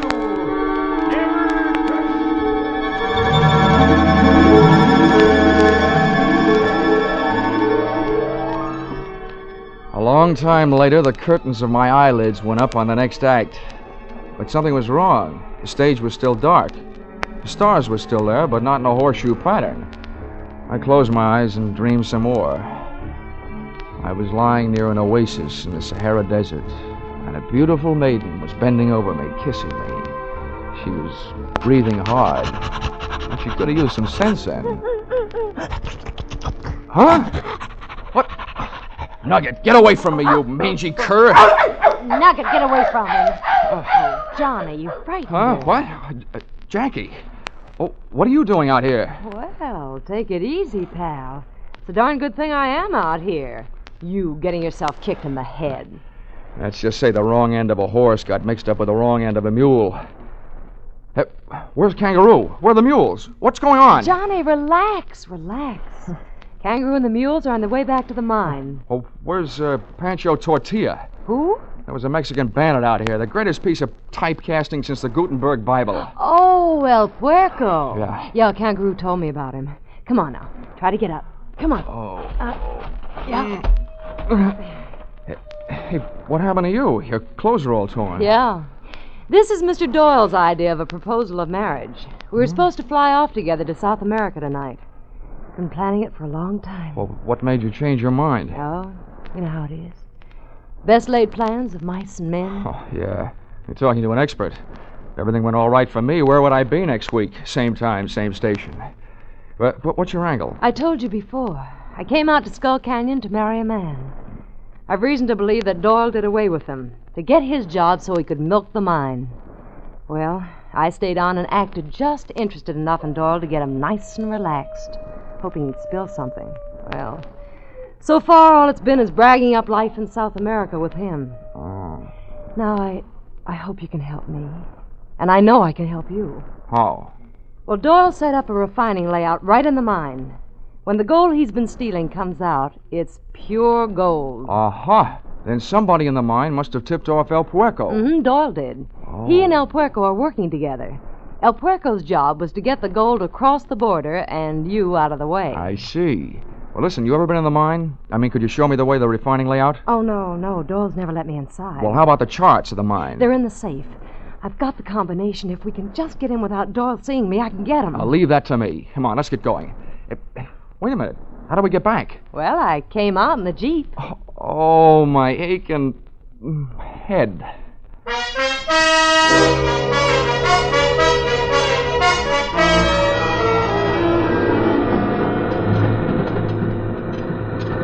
This is close enough, Star Eyes.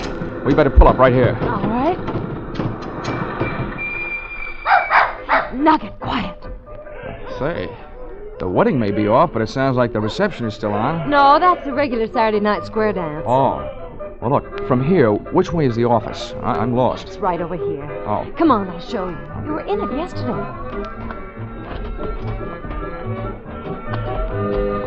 When we rounded the corner of the office building, my heart was doing a dozy-do.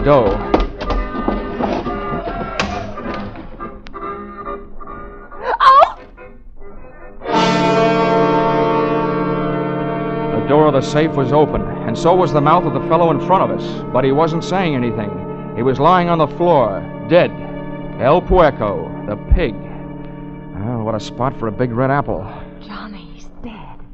He must have come back for something. Kangaroo must have caught up with him. Whoever caught up with him, but good. Come on, let's go take a look for Kangaroo.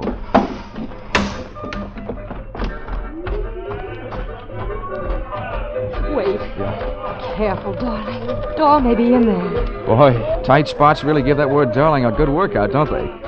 Okay, darling. Wait out here. I'll be careful.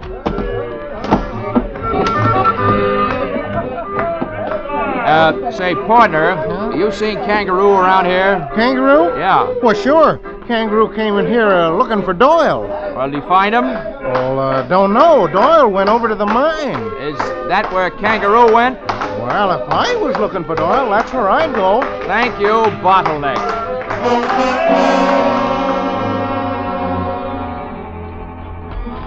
I don't know why I was in such a hurry heading straight into trouble. But the trouble started popping before we got to it.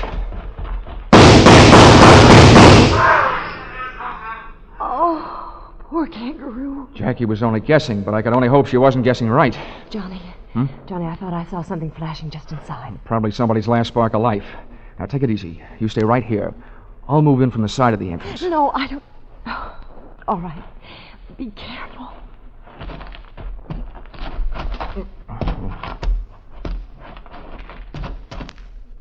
Oh, he sure got you good, partner. Okay, Jackie, you can relax. The right man got it, your play man. Mr. Doyle. Oh, Johnny. Oh, Johnny, it's awful. What a relief. Hey, Kangaroo, you can come on now. Everything's all right. It's us, Jackie and Dollar. Anyway, don't make a move or I'll shoot you down. Hey, what the... Harry! Stay away now. Larry, you mean the guy you thought was dead? The guy you were supposed to marry? Yes. Oh, Larry. Larry, darling. I'll kill you. No.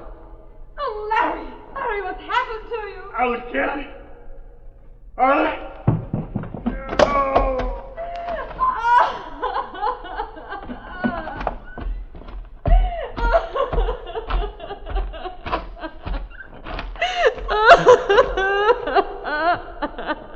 come on, kid. He wasn't worth waiting for anyway.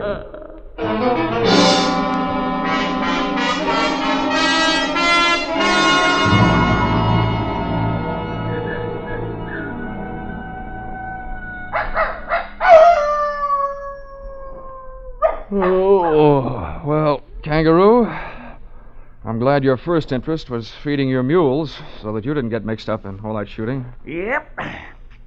Poor. Well, I'll tell you. When three bad eggs like Hodges and Doyle and El Puerco get together double-crossing each other, they all gotta wind up in the omelet. Dead. Sure feels good to get your boots off. That Larry feller thought he was pretty smart, holding up in that mine with his own private smelter, using Doyle for a front. The only thing was, he didn't figure on Doyle falling in love with his woman. Yeah, who wouldn't? Say, for a young fella, you sure talk a lot. How about using some of that breath you're wasting on that kerosene lamp, huh? Right.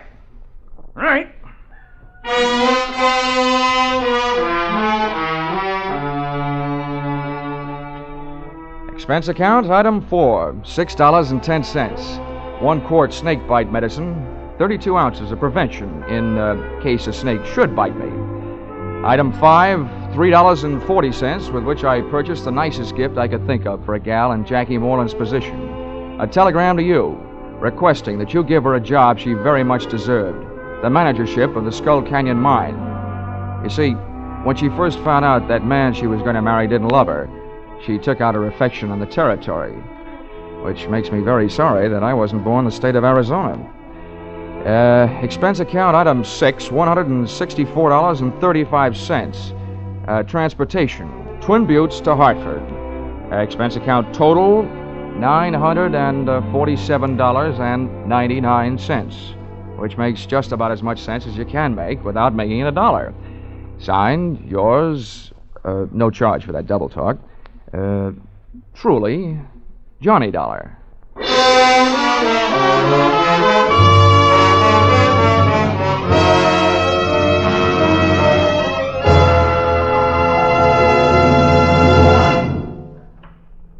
Yours truly, Johnny Dollar, is produced and directed by Gordon T. Hughes and stars Charles Russell. Script by Paul Dudley and Gil Dowd.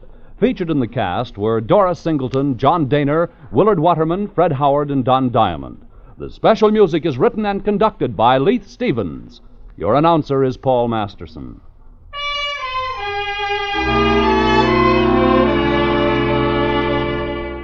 Be sure to be with us at the same time next week when another unusual expense account is handed in by yours truly, Johnny Dollar.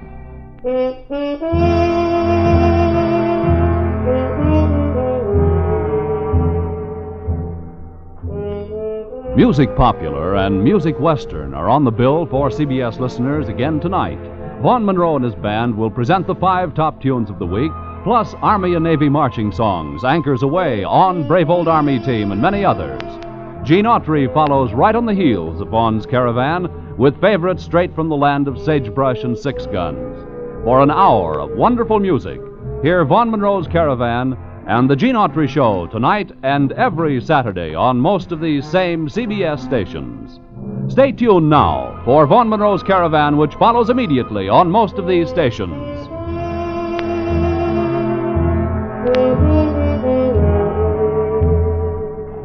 This is CBS, where yours truly, Johnny Dollar, meets adventure every Saturday night, the Columbia Broadcasting System.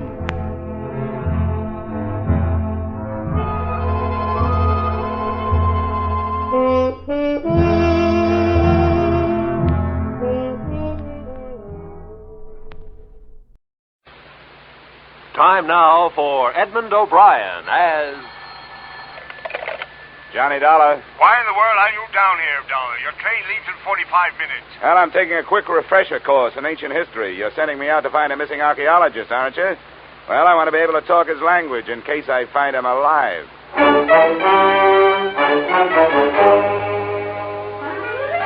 Edmund O'Brien in a transcribed adventure of the man with the action-packed expense account, America's fabulous freelance insurance investigator, Yours truly, Johnny Dollar.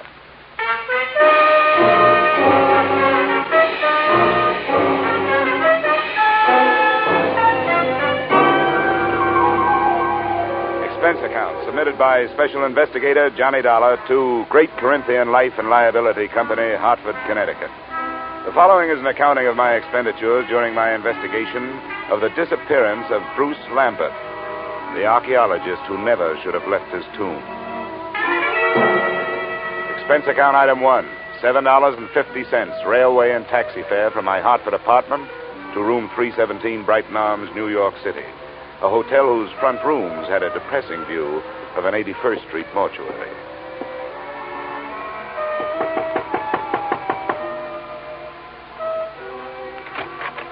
Miss Lambert? Yes, please come in, Mr. Dollar. She was tall without awkwardness, had the physique of an athlete, but still with softness, and a golden tan made her seem out of place, set against the snow heaped on the sill outside the windows. Thank you for coming, Mr. Dollar.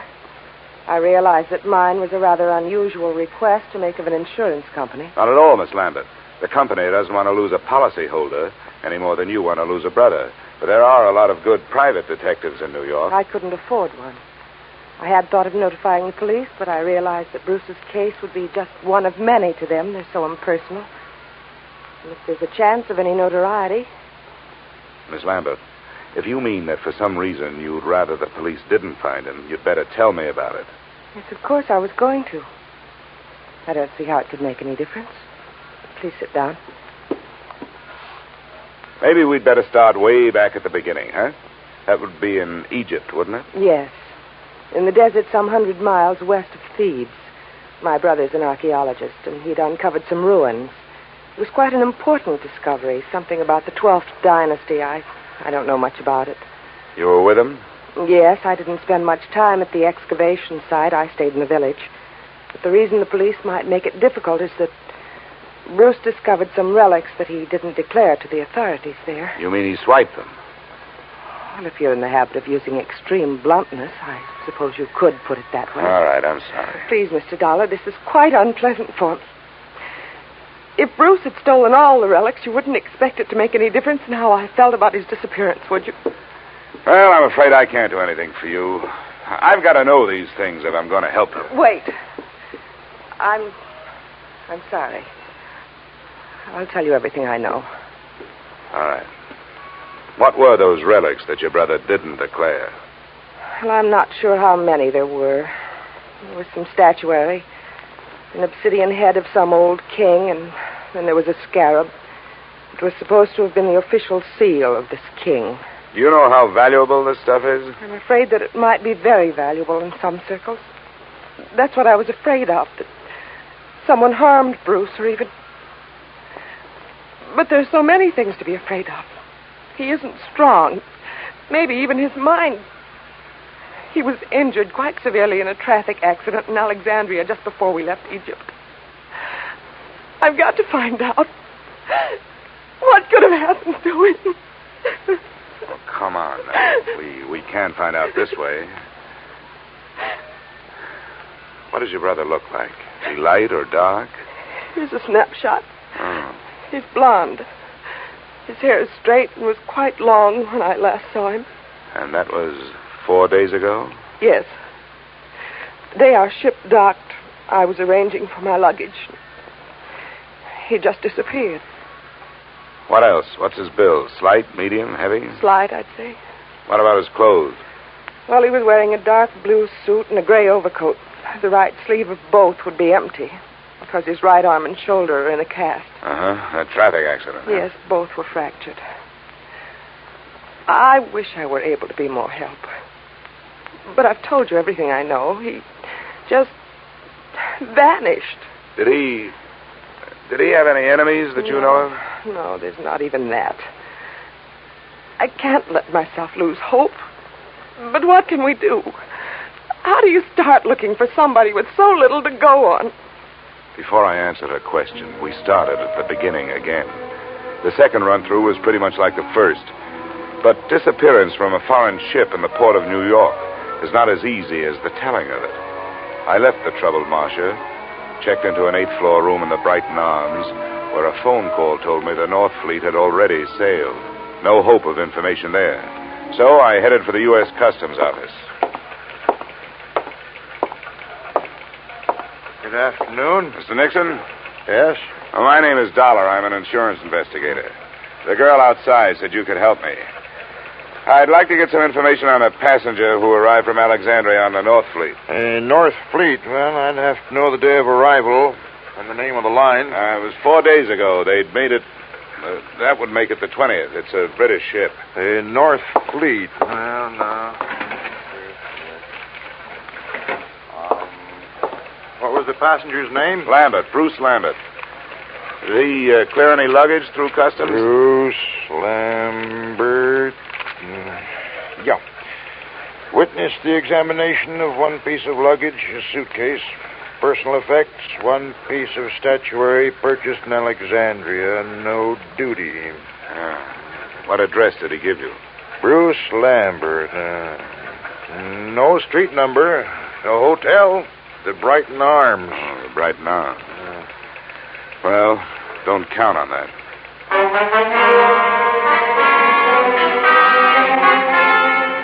Expense account item 2, $30, which, with my ID card, helped impress the cab drivers who worked the entrance to the pier where the North Fleet had docked. Checking these cabs took the whole afternoon, and midway through it, I realized I wasn't the only one interested in that particular hack stand. I wasn't sure at what moment I'd actually noticed him. He was doing a very bad job of hiding behind a Journal American on the other side of the street. All I could see was the lower half of an overcoat, the seam of some razor-sharp trousers, and some pointed shoes. But I began to feel his eyes looking at me as I went on with my questioning. That finally paid off through the mouth of driver number 782. You know, you meet all kinds in this business. Some you forget, and some others you remember. Yeah, well, do you remember a guy with his arm and shoulder in a cast? And something you learn in this business. That's to read people's faces. You get to know a deadbeat before he gets a chance to deadbeat you. And you catch on if a guy is scared of something. Well, if he was afraid of something, it's not me.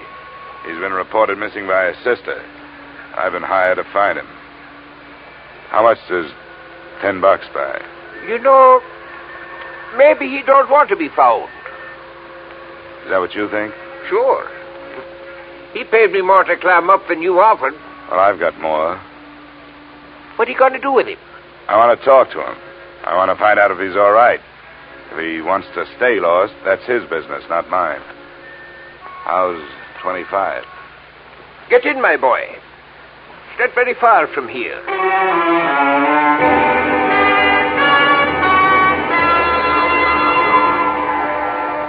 Our destination turned out to be an old red brick hotel near 39th Street between 10th and 11th Avenue.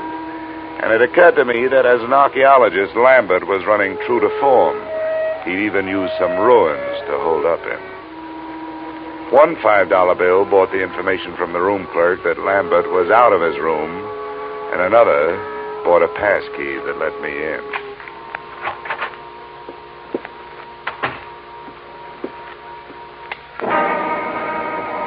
The first thing to catch my eye when I switched on the light was a black piece of statuary shining dully on a chipped bureau, a crowned head with exaggerated features sculptured in obsidian.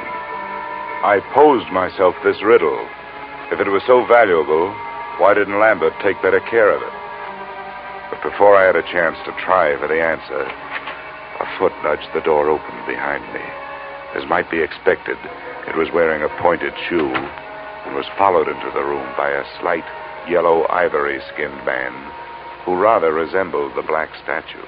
I must thank you for leading us to the hiding place. Where is he? Well, that depends on who he's hiding from. It looks like it's you. Perhaps it is that you do not know where he is. Yeah, perhaps. I followed your taxi after you talked with those drivers. That was very smart. Where did you think I expected you to go? What's your interest in Lambert? You were employed by the girl to find him. How much does she pay you? I never talk money with a stranger. Perhaps we will not be strangers for long. The point of importance is that you have not yet found him. Mr. Drummond will pay you $2,000 to do so.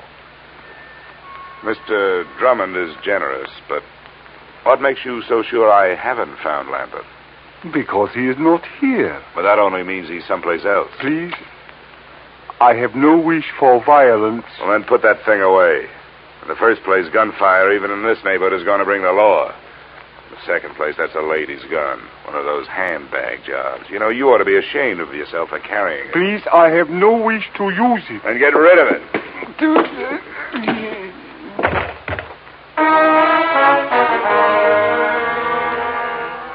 I hate little men who try to play bully. There was more than that behind my fist. I figured I could learn to know him better if he was quietly stretched out on the floor. I was half right. An Egyptian passport told me that his name was Ammon Hyksos. Hometown, Alexandria. There was nothing else. I could turn Hyksos over to the police on an assault charge, or I could wait until he woke up and try knocking some information out of him. But I didn't do either. I left him there in the lobby.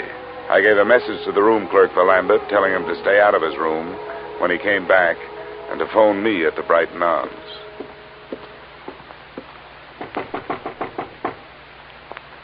Who is it? Dollar. Oh, just a second. Is there any news? Did you learn anything, Mr. Dollar? Yeah, I made some progress. I met Ammon Hyksos. You told me your brother didn't have any enemies. That little Egyptian is out looking for him with a gun. Why'd you lie to me? I have no right to ask you to believe me now. That's so true. But I wish you would. Please come here and sit down. No, thanks. You sit there and I'll stand here. I think I'll be less inclined to believe you from here. That's not fair. I know. I wasn't fair with you either. I want to be. But there are some things I just can't tell you. Why not? Well, I can't tell you that either. Oh, nuts. Women like you make everything tougher than it should be. You demand all, but you give nothing. You ask to be trusted, and you won't trust. You make yourselves look soft when you're as hard as steel. You've got warmth, but you only turn it on when you get something out of it. You're wrong. I was trying to help him. Or us. I had to lie. Look, I started this thing wanting to help you. There was something personal about it. But you wanted me to do things your way and not mine. Well, we just stopped doing that. Please leave me alone. Just go away. Go back to Hartford and forget you were ever here. I wish I could. But I'm working for an insurance company looking for a missing policy holder. Well, I'll be up in my room if you decide to help me find it.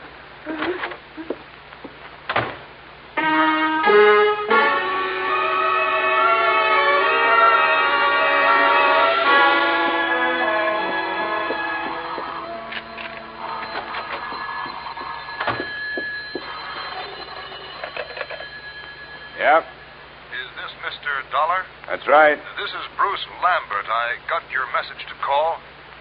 Where are you now? Not so fast. There were 2 attempts on my life while I was on my way here from Alexandria. I'm not anxious to tell anybody where I am. How did you get into this? Marcia called your insurance company when you took the run out. They hired me. Good for Marcia. Is she all right? Well, that depends on your point of view. I suppose she's being the helpful sister to you, but for me, she's done nothing but act mysterious. I don't get it. She won't tell the truth about you. I hope you do better. She told you she was my sister? Well, sure she did. Why shouldn't she? Well, I can't see why she'd do that. She isn't your sister? No, I don't understand it. She's my fiancée. I don't understand it at all. Where is she? I better talk to her.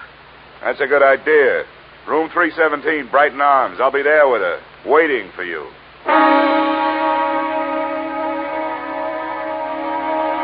Which, in a way, was how it worked out. Except that I waited for him in the corridor outside her room. I left Marcia where I found her. She was on the bathroom floor, where she died from wounds inflicted by the proverbial blunt instrument, and where her lies had died with her.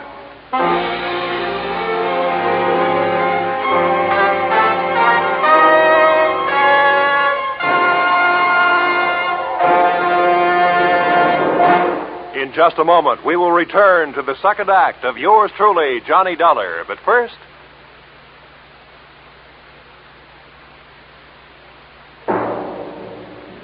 And now, with our star, Edmund O'Brien, we return to the second act of yours truly, Johnny Dollar.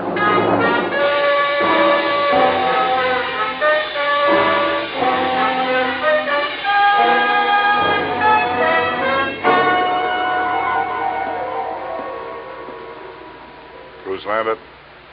Yes? It's all right, I'm Dollar. Didn't take you long to get here. Where'd you phone from? Just around the corner, a bar. Why do you ask? Where's Marcia? Marcia's dead. I don't believe you. I want to go in there. She isn't dead. Let me in there. Come on, use your head, will you? There's nothing... Oh, your arm. I'm sorry. Look, you don't want to go in there. Believe me, you don't. There's nothing you can do for her. She can't be dead. She can't be. Come on. Where? Why? I want you to come up to my room with me. You've got to do two things. First, give me every reason you can think of why this should have happened. And then, before the police get here, you'd better start rehearsing a story of your own.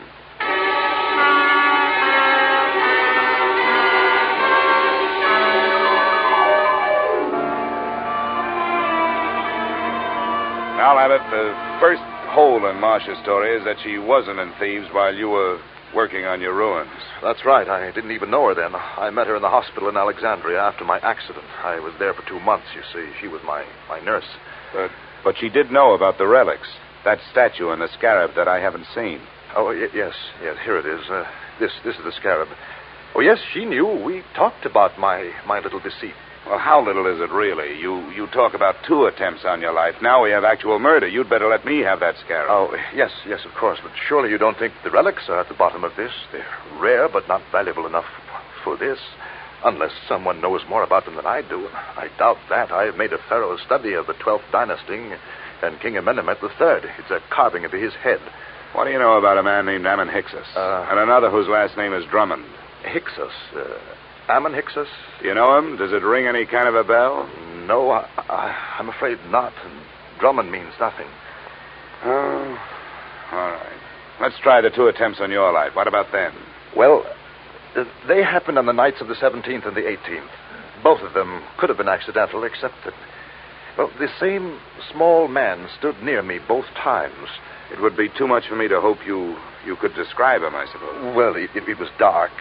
Well, both times I was on the promenade deck, and something heavy was thrown or pushed from the deck above.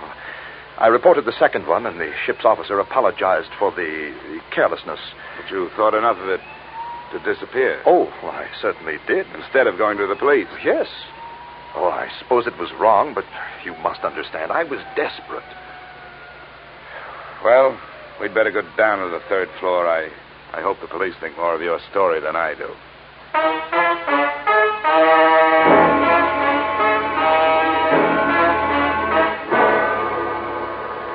In 20 minutes, room 317 really looked like a murder scene. The place was swarming with New York's finest, white with fingerprint powder, and blinding with flash bulbs. The lieutenant to whom I made my statement looked as if he thought I was as crazy as I thought everybody else in the mess was. But then he changed his mind. Dollar? Hey, where is that insurance stick? Here I am. Him in the bathroom. Oh, there you are, Dollar. Yeah, find a suicide note or something? What'd you say that name was? Ammon, Hyksos. Yeah. Well, I guess there aren't too many ways to spell that one, so this must be it. Pillbox. Let me see that. Prescription from Alexandria. Dr. Ammon Hyksos. We'll put a tracer on that phone number you took off him first thing in the morning. Yeah. Hey, you going to take Lambert in for questioning? I guess we'd better. Routine. He's clear as far as I can see. Well, do something for me, will you? Have your doctors run a test of that plaster cast of his. And call me in my room, huh? A test for what? Well, just look it over. It would make a handy blunt instrument, if nothing else.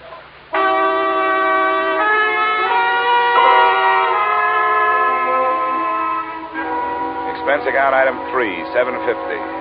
A few late cocktails, a rare steak, and coffee in the Brighton Arms dining room. After which I picked up an armful of extra editions so I could catch up on what I'd been doing. I self-operated my way to the 8th floor and started toward my room. I was looking forward to a hot shower, but I didn't get it. I was still looking forward, but into a familiar gun muzzle. This is the one, Garrett. Ah, yes, Mr. Dollar. May I introduce myself, sir? Garrett Drummond at your service. Our meeting has been postponed too long. Well, there's a difference of opinion on that. You will please open your door. How can I refuse that pint-sized invitation you're still carrying? After you, sir. And I needn't remind you that my friend here is prepared for any rash move upon your part. Look, I'm tired. I don't have a rash move left in me. Close the door, Ammon. I suggest that you sit there, Mr. Dollar, in that unsightly straight-back chair. Thanks a lot. Now, sir, I shall plunge right to the point. Where is that scoundrel, Bruce Lambert? Well? I think I just decided that I don't know. Please, we have no wish for violence. You always say that with a gun in your hand. Well, let's get started. You make your pitch, I'll make my refusal, and we'll see where we go from there. I have already made what I consider to be a generous offer for so unimportant a bit of information as merely the whereabouts of Lambert. $2,000. But if it will expedite matters, I am prepared to expand my offer by another 1,000 on the spot, sir. The higher you bid, the greedier I get. What makes Lambert so important to you? A problem which is entirely out of your province, my boy. How much do you know of Egyptian legends, sir? Oh, no more than $1's worth. Ah, pity. A fascinating subject. Well, sir, Bruce Lambert has in his possession a certain object of great importance, both culturally and economically. Certain landowners in Egypt hold it in such high esteem, sir, that as a reward for its return to them, they would throw open to exploitation untapped oil fields, the richness of which would shake the very foundations of world economy. Are they shaky enough as it is? My boy, think what it would mean to a civilization fast approaching the depletion of its petroleum sources. New horizons, sir, a brave new world. Lambert owes to us all relinquishment of this object so that it may serve humanity. You're right. And it may be easier than you think. Splendid, sir. Where is he? Which relic is it? The black statue your playmate could have picked up for free? It is King Amenemhet Scarab that I would discuss with Lambert. I demand to know where he is. Why waste time on him? I've got the scarab. I find that most difficult to believe, Mr. Dollar. Well, I'll show it. No. Keep your hands away from your pockets. Ammon will save you the trouble. Ammon. Please remain still, Mr. Dollar. My wish is for peacefulness. Sure. Right coat pocket. He speaks truly, Garrett. Here it is. What's the matter, Garrett? You don't have that brave new world look anymore. I should be the first to admit, sir, that the lie has been put to the tale I created upon this useless gewgaw. But, Mr. Dollar, now that we are forced to fall back upon the truth, I remind you that it sometimes hurts. Your position has nothing... The desk knows I'm up here. Answered, Mr. Dollar. But be cautious. Unfortunately, I do not share Ammon's aversion to violence. Yeah? Dollar? That's right. This is Lieutenant Black. Say, was that a hunch you had about that cast of Lambert's? Why do you ask? Well, if it was a good one. The doctors won't let us take it off, but we cut into it. It was put on in 3 layers. The middle one was wrapped in narcotics. Yeah? Don't be so modest, Dollar. There must be $300,000 worth. No, sometimes it's a whole month before we get that much. Looks like the work of your friend, Dr. Ammon Hickses. Yeah. Oh, wake up, Dollar. I want to check Lambert's statement with yours. I'll have you there in 10 minutes. Goodbye. Okay. I commend you, sir, upon your show of intelligence. Who was it? The police. They're looking for Lambert. Oh, and what did they give as their reason? Narcotics. The story of a man bound for America who cracked up in a car, and while he was unconscious and being patched, said narcotics were put in his cast by a Dr. Ammon Hickses, probably assisted by a nurse named Marcia. But there's no proof. Ammon, we'll waste no time on evasion. Yes, we used the boy. A courageous scheme, but for that silly goose of a girl. She was the true conspirator, and the traitor as well. She happened to fall in love with the guy. The romantic Atlantic crossing. An empty proposal of marriage suddenly becomes more important than actual coin of the realm. enough of that. The police are looking for him, and... Odds teeth, so am I. Where is he? I don't know. Ammon, call his hotel on 39th Street. No, wait, my friend. The police must be watching that. Are they, Mr. Dollar? Well, that's where his personal things are. If I were the police, I'd be watching. Yes, we seem to find ourselves in such a position that we must at least pretend to see eye to eye, sir. Very well. We shall wait here. The chips are down, so to speak. Ammon. Yes, Garrett. Take the pistol. Into the bathroom with you. With the door slightly ajar, you shall have a splendid command of the arena, as it were. Yes, Garrett. And remember, the stakes are high. Yes, Garrett, I will remember. And now, Mr. Dollar, it would seem that little remains but the waiting.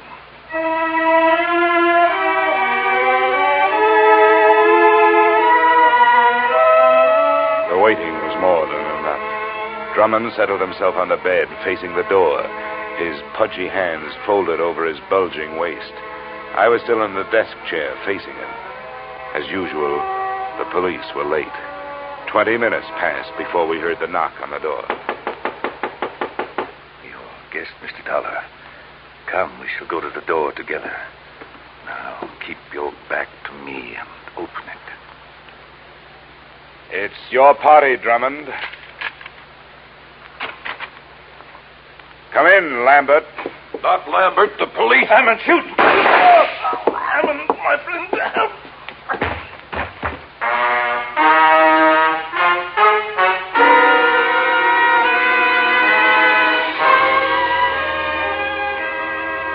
Drummond's wound wasn't half as excruciating as his call for help. The doctors report that his shoulder will be in a cast, that as soon as the state of New York can gather a jury, he will stand trial on the charge of first-degree murder. The body of Ammon Hickses was taken to the morgue. As an insurance company, you are probably less interested in that than in the fate of your policyholder, Bruce Lambert. That's explained in expense account item 4, $280, hospital bill, paid in advance. In view of the possibility that there may be others interested in that $300,000 cache of narcotics he has to carry around with him until his arm is okay, I thought it would be safer to keep him under wraps. Oh, by the way, while he was lying there, helpless, I sold him a policy for you covering the scarab and that carved head. Expense account total, $456.90. Yours truly, Johnny Dollar.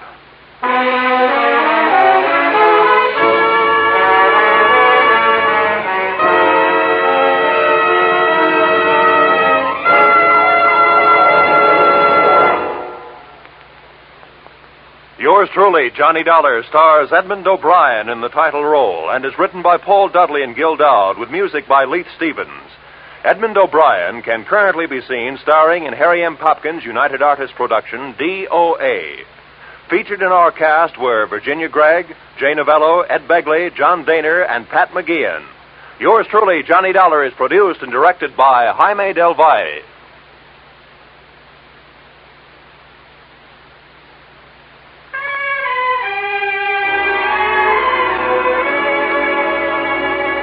Join us again next week when Edmund O'Brien returns in another adventure of Yours truly, Johnny Dollar.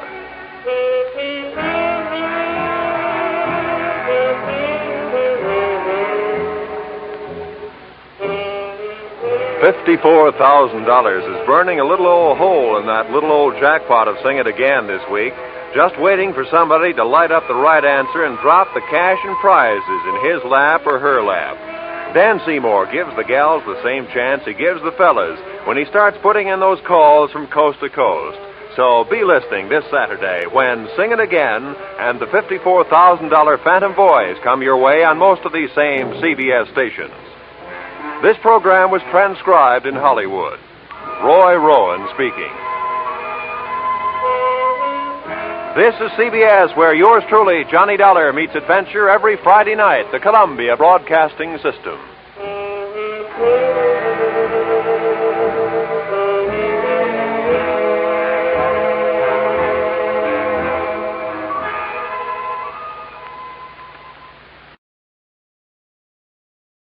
From Hollywood, it's time now for Edmund O'Brien as Johnny Dollar.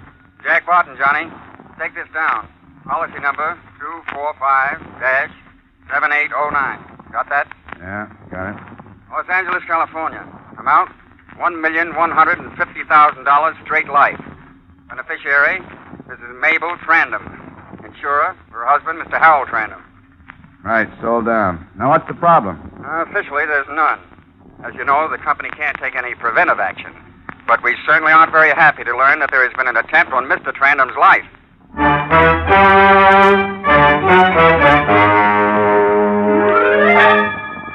Edmund O'Brien in another transcribed adventure of the man with the action-packed expense account, America's fabulous freelance insurance investigator, yours truly, Johnny Dollar.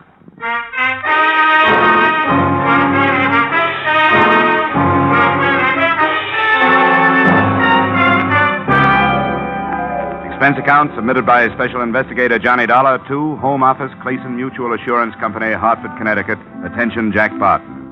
The following is an accounting, unofficial but very payable, of my expenditures during investigation, also unofficial, of the Harold Trandom matter. Expense account item 1, $250.67, transportation incidentals, Hartford to Los Angeles, into the 2-acre Bel Air estate of the prominent coupon clipper, Mr. Harold Trandom. I presented my identification to the pert little maid who answered the door, was ushered through a portrait gallery and 2 living rooms to the terrace. Mr. Trandom was bent over his morning paper, sipping grapefruit juice. He looked up at me with the same scowl I'd seen on the front pages of newspapers. Very early. Why did the servants let you in here? May I sit down? Certainly not. I don't even know you. Yeah, here's my card. Insurance investigation. I suppose you think I can't pay my next premium. Mr. Trandom, we have no doubt as to your credit rating. This is a much more important matter to you. Financial? In a way. Now, what is this important matter? Your life. I understand there's been an attempt on it. That's my own affair. Strictly my own affair. I made adequate provisions. If your company is worried about my life, I'm very touched. But I assure you... Don't misunderstand, Mr. Trandom. I'm only interested in your welfare unofficially. The company takes no preventive action of any sort. However, as a friend of Jack Barton, who's head of the Hartford office of Clayson Mutual, I'm here to try to see that no further attempts occur. Unofficially or officially, I'm well taken care of. Thank you. Oh, that's that then. Sorry. Must have been a long trip from Hartford. Yes, it was. I should offer you a drink, I suppose. Well, it's a little early for anything hotter than orange juice for me. My doctor makes me drink this slop. Grapefruit juice. Go there. Lila!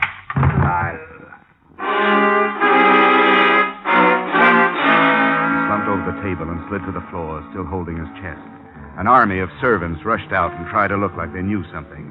I was obviously the major suspect, and they vied with each other in their attempts to blame me. But nobody bothered to call 1 a hospital and 2 a policeman.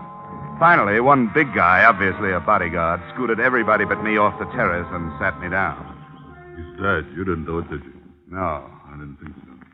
But if I go back to the boss and tell him Trandom was knocked off right in front of my eyes, I'll get the axe, you know what I mean? Yeah, I know what you mean.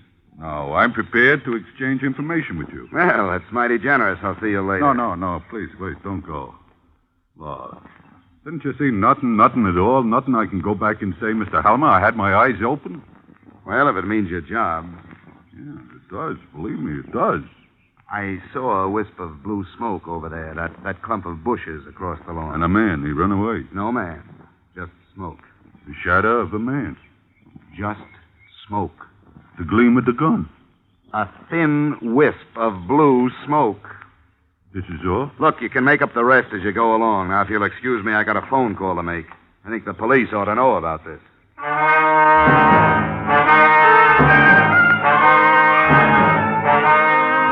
When the sirens arrived, they examined the brush and found a few bent twigs among the straight ones, nothing to go on. They set about examining all the servants, searching the house, but their efficiency got them nowhere. By the time they left, they had collected no information at all. The only thing they had succeeded in doing was to make Mrs. Mabel Trandom lock herself in her room for a good private cry. It was after the police left that I remembered the last word of Mr. Harold Trandom. Lila. Hating unsolved mysteries as I do, I knocked quietly at Mrs. Trandom's bedroom door instead of hopping on the next DC-6 for Hartford. Go away. Please, Mrs. Trandom, I'd like to talk to you. I don't want to talk to anybody. Go away. I'd like to talk to you about Lila. Who did you say? I'm Johnny Dollar. I'm with the... What about Lila? May I come in? Thanks. Tell me what about Lila. Well, that's just what I was about to ask you. You're one of the detectives, aren't you? No, I'm an insurance investigator. Sit down. What did you hear about her? The last word your husband said was Lila. Yes, it would be. That's all he talked about. Breakfast, lunch, and dinner. Oh, I got a steady diet of her, all right. What did he say about her? Nothing. He just said Lila. I suppose his insurance money won't be paid now that he was murdered. The fact that he was killed won't interfere with the payment, Mrs. Trandon. The way it looks now, you'll get your money with very little trouble. Because that's all he left me, mister. Me and the Jesse Frederica rescue mission. Money. I've got a closet full of coats and so many dresses I run out of hangers, and I've got shoes piled to the ceiling. And if I wanted to go out, nobody was nicer than he was about it. He'd see that one of the boys from his office took me wherever I wanted to go. He was real good to me, mister. He picked me up in a cafe where I was working as a waitress. He picked me up and gave me all this. And still I hated him. Maybe I'd better go. No, don't go. I gotta talk to somebody. Insurance, huh? How much was it? $1,150,000. Pretty big tip for just a cup of coffee, wouldn't you say? He didn't have many friends, did he? Nobody, mister. Not a friend in the world. You could comb the city from one end to the other for somebody to say a nice word about him. The closer you lived with him, the more you hated him. It'll be pretty tough, I guess, to find out who did it. It wasn't one person. It was the whole city. The whole world. Everybody got together and said we got to clean the rot out of this territory, and they hired somebody and did it. Take it easy, Mrs. Trandon. Don't call me Mrs. Trandom. Mabel, what? Mabel Harriet McGrandy. You know what I'm going to do? How much did you say it was? $1,150,000. Here into a little apartment and have a couple of cats. I always wanted a couple of cats, but he couldn't stand them, and I couldn't have any. Siamese I'm going to get. Where can I find Lila? I didn't tell the police about her. Why should I tell you? No reason. I'd just like to know. Lila Winnie. She lives at the Village High Hotel. She's very lovely. Very refined. I suppose maybe she was the only one who liked him. Hey, when you get through there, come back and talk to me some more, will you?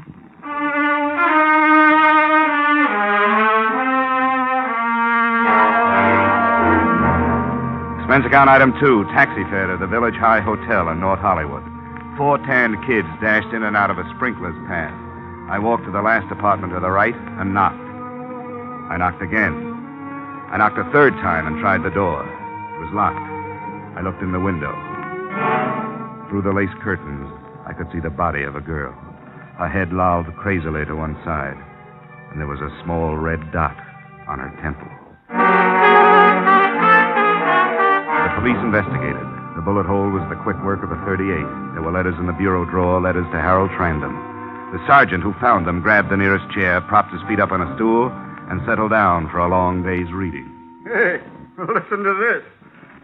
How I die to have you put your arms around me again. Darling, you must know how much I miss you.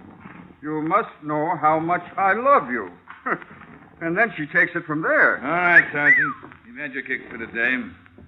Dollar, you seem to be just about everywhere these days. Mabel Trandom gave me her address. She tell you anything? I gathered that Lila was the other woman in this mess. Only one left out of the 3. I think maybe we'd better pick Mabel up. She didn't have time to do it, Lieutenant. I was with her right up to 20 minutes ago. Would you swear to that in the courtroom? Yeah, I'd have to. In that case, let's look around. Thorough search, Sergeant. Room by room. Somebody hasn't heard. I'll get it. Hello? No, she isn't right now. Who's calling, please? I see. No, I don't think she will. I'll tell her. Yeah, goodbye. Jesse Frederica Mission calling. We wondered if Miss Wenig was going to be down today. She hasn't been down since last week. The boys miss her. I bet they do all right. I understand she was quite a charitable girl, devoted a lot of her time to the down and outers. The Jesse Frederica Mission. Huh. See you later, Lieutenant. Where are you going? Well, I think I've heard that name somewhere before. I'm going up another blind alley. If I pick up anything, I'll give you a ring.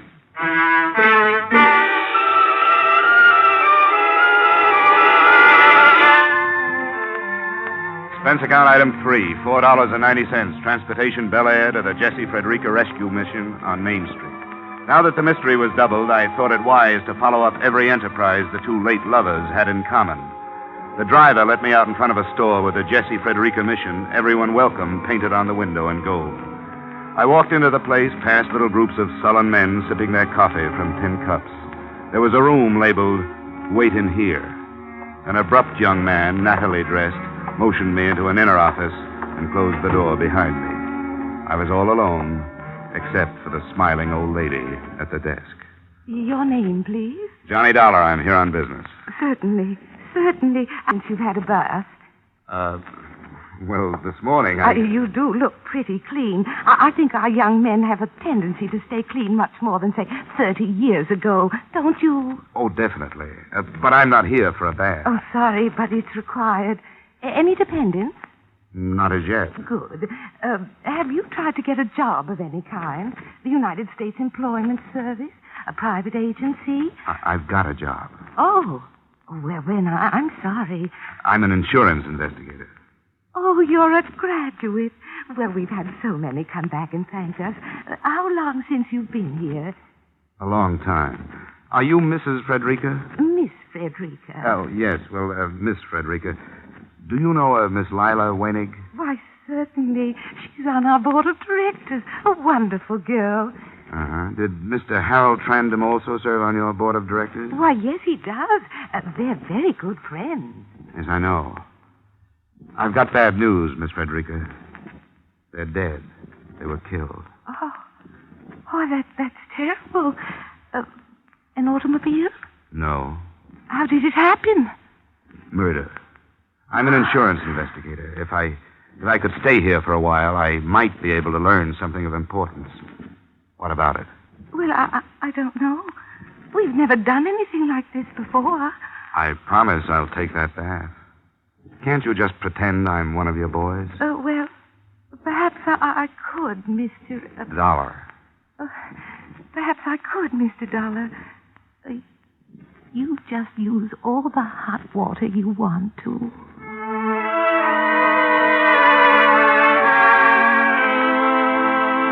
I found myself in the midst of a lot of confused men. Men made even more helpless by belief in their own failure.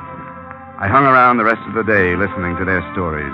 Toward evening, I found myself reliving an imaginative experience with a little white-haired, stubble-chinned guy who had forgotten I was even around. U.S. Kedison started going up in the morning. I watched it. I never took my eyes off that tape. It was climbing like a bird straight to heaven. Well, I'm telling you, I couldn't breathe. I was so excited, and I turned to Thomas Lamont. He was as close to me as you are, you know. I turned and said, "Looks pretty good, huh, Tom?" And he smiled and said, "Yes, Ben, we're going to be all right." Yeah. 2 more points. 2 points more, my friend, and I wouldn't be standing out here, I'll tell you that. Didn't make it, huh? Oh, I'm not worried. I'll do it again someday. Man who's made it once can make it again. Yeah. Well, you say, I know a man, he was much worse off than I. He had less than nothing. He owed the world. And he came back and made the biggest fortune on the whole exchange. Maybe you heard of him. Director of this charity. Killed recently. Harold Trandom. You knew him? Knew him? Well, we were as close as twins. Yeah. He gave me lots of tips on the market. Nice guy, huh? He was very nice. He was a very nice man. Oh, he was gruff sometimes, but kind. A really good heart. And when he took up with that woman, she was a director here, too. They killed her, too, you know. You knew that, didn't you? Yeah. Yeah. Well, when they took up together, I knew she'd kill him. She didn't kill him. Well, the other way around, then. No, it wasn't that way either. Well, you know. No. I always heard he wasn't very well liked. Oh, he had lots of enemies. You see that fellow over there? No, the one leaning against the wall. The one with the brown sweater? Yeah. He hated him. Oh, that was a real big thing, that hate was. What's his name? Sanderson. Bill Sanderson. What happened was, years ago, they was partners, the two of them. Bill Sanderson and Trandom. Yep. Trandom did Sanderson out of his brokerage business and sent him down to Skid Row. I guess Sanderson was only one of many. Oh, sure, he had his enemies, Trandom did. But Sanderson, he was the one who introduced me to Trandom, you know. Sanderson hated him worse than anybody. Hated that woman of his, too. Lila, whatever her name was. Well, that's interesting, Ben. Oh, it's nothing. Why, I got stories that would make your hair curl. I'll tell them to you over a drink sometime, huh?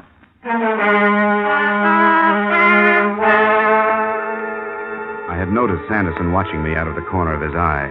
He was a big man of indeterminate age, rolling a toothpick around in his mouth. I walked to the cafe down the street, had a bite to eat, and came back to the mission.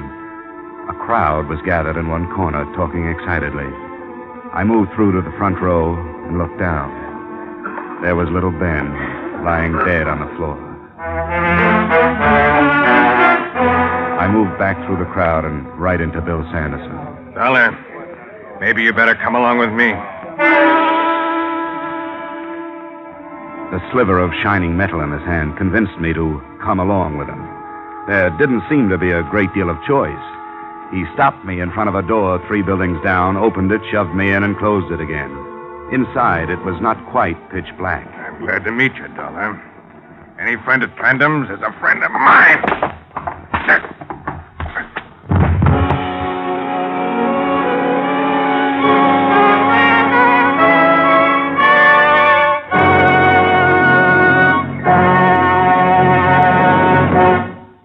We will return to the second act of yours truly, Johnny Dollar, in just a moment.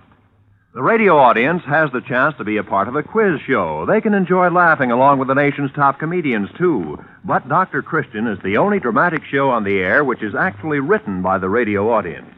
Each Wednesday evening, over many of these same CBS stations, you hear Gene Hersholt as kindly, gentle Dr. Christian tell a story which has been sent in by a CBS listener. Here's your chance not only to enjoy a radio show, but be an actual part of that program by writing it yourself. Be listening each Wednesday evening when CBS presents Dr. Christian. And now, with our star, Edmund O'Brien, we return to the second act of yours truly, Johnny Dollar.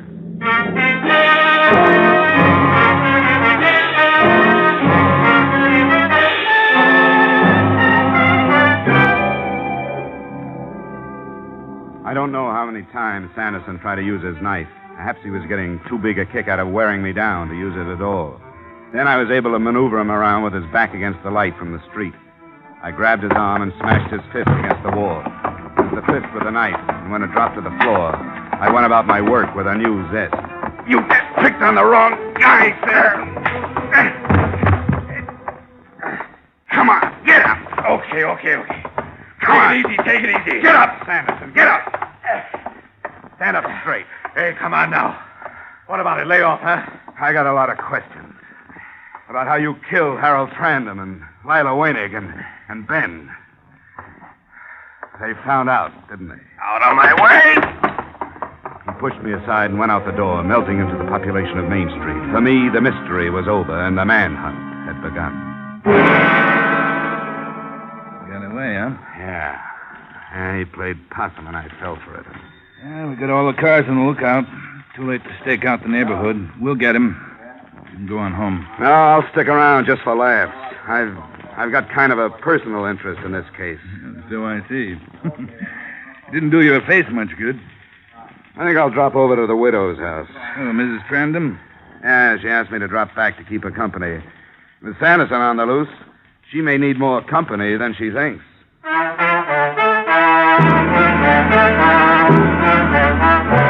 Expense account item 6, $4.50, police headquarters to the Bel Air mansion of the late Mr. Trandam.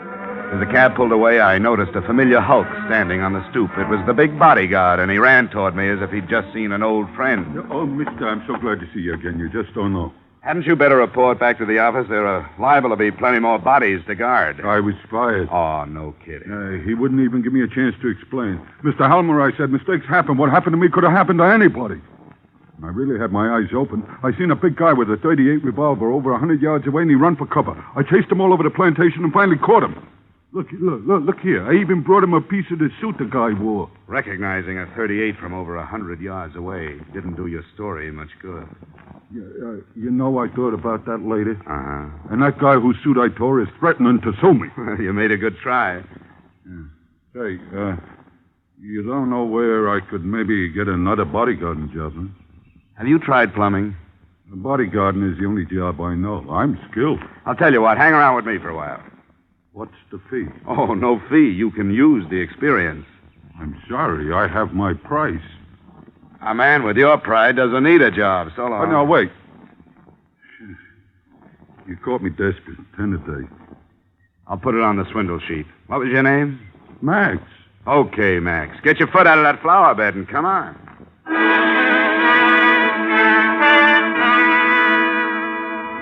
My earnest protector and I went up the grand staircase led by a butler, Max keeping a good 6 paces behind me like an Arabian bride. The butler went through a door, leaving us to wait in the hall.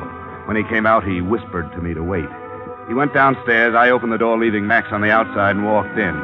Mrs. Harold Trandom, who preferred to be called Mabel, was fingering the ears of a white cat on her lap. Isn't he beautiful? He's lovely. I want to ask you about a guy I ran into a few hours ago. Do you happen to know Bill Sanderson? Bill Sanderson? No, I don't. Blonde or dark? You know, you aren't the lonely little girl I remember talking to this morning. What makes you so happy? I'm going away. Where? Somewhere.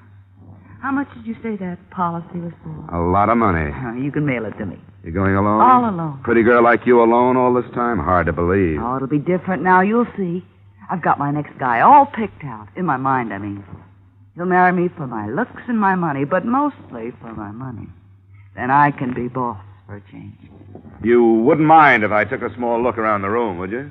Keep your hands off things that don't concern you. I know all about search warrants. I'll bet you do. But keeping letters like this on your dressing table isn't playing it too smart. You keep your hands off my personal mail. Signed by Bill Sanderson. You shouldn't leave things like this around. I don't know what you're talking about. Mabel, I should have known that a girl with your looks wouldn't just sit around with her crocheting while her husband gallivants about town. You better get packed. Those tickets on the table are for the 6 o'clock plane. It's 4:30 right now. Don't worry, Mr. Dollar. I'll make the plane. You keep everything handy, Mabel. Point that the other way, would you mind? We'll make that plane. Bill has wonderful plans. There's Rio and Argentina and all those South American countries. Nobody's going to stop us now. So you paid Bill the... I paid Bill nothing. He killed Harold because he loved me. Should have married him in the first place, but he didn't have the money, and that was important to me then. I met him too late. I met him after Harold had torn every penny and every bit of self-respect out of him. He's killed a few more since you last saw him. It's been one after the other. I don't suppose you've heard about Lila Wenig and poor little Ben down at the mission. You're a liar. It'll be in this evening's papers. Or better yet, you call the police department. You're going off with a mad dog. He's tasted blood and he doesn't know when to quit. You've got over $1 million. Take my advice, Mabel. Find yourself another guy. Get out of my way. You're an accomplice to one murder. Don't try for 3. Get out of my way! I always bow to firearms. This is the room with the outside lock. Goodbye, Mr. Dollar. Max!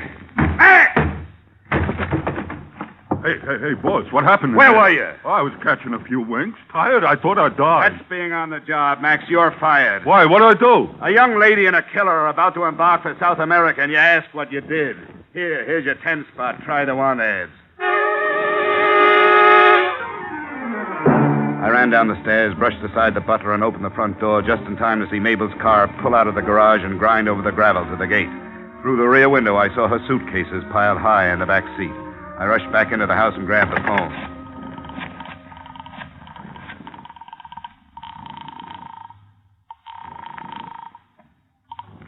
Vincelli, homicide. Johnny Dollar, Lieutenant. Listen, Mabel Trandom just left here in a big hurry. She had airplane tickets for Rio. The plane leaves at 6. She's picking up Bill Sanderson first, somewhere. Don't tell me she's in on her husband's death. Very much so. She knows I saw the tickets, so she may try another means of transportation. Better cover all the exits. Good work, Dollar. I'll get right on it. Say, Lieutenant, there are too many cab fares listed on my expense account. You haven't got a car you can spare. Sure thing. I'll send 109 right over.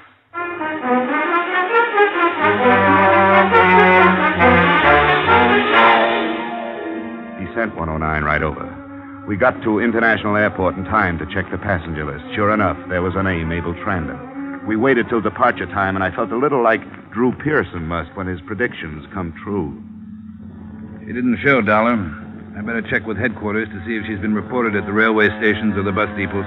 Smartest thing she could do now would be to pick up Sanderson and head for the border by auto. I've already sent out a roadblock notice. Well, your job is done, Dollar. Why risk your neck? This is one I don't want to just read about. And then there's the matter of $1 million policy. Before we're through, we might have to dig up the second beneficiary.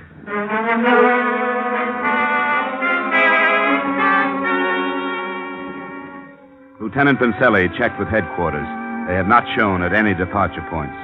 The roadblock had been set up on the coast route just out of Capistrano, where 101 and its alternate meet, the only highway south. Everybody was giving a 3-time killer just the sort of attention he deserved. It was getting dark. The lieutenant and I sat in his car watching the roadblock. Okay, go ahead. Well, this could be for nothing. Maybe they've decided to stay home. No, that's not for Mabel. She's pretty restless, likes to keep moving. I think they'll make a try for the border tonight. Hey, look up there. Somebody's pulling on a line. Yeah, he's turning off onto the shoulder. He's going to try to crash the block. Okay, let's go.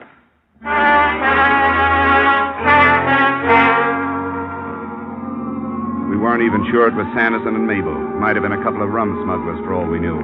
Whoever it was paid no attention to our siren, but we pulled closer, hugging the curves by using the whole road. See if you can use that rifle, Dollar. Right. There goes the tire. They're out of control.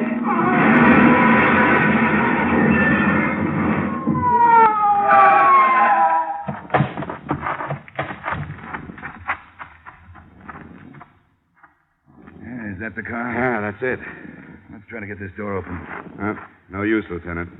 Look inside. Yeah. Yeah, I better get on the radio.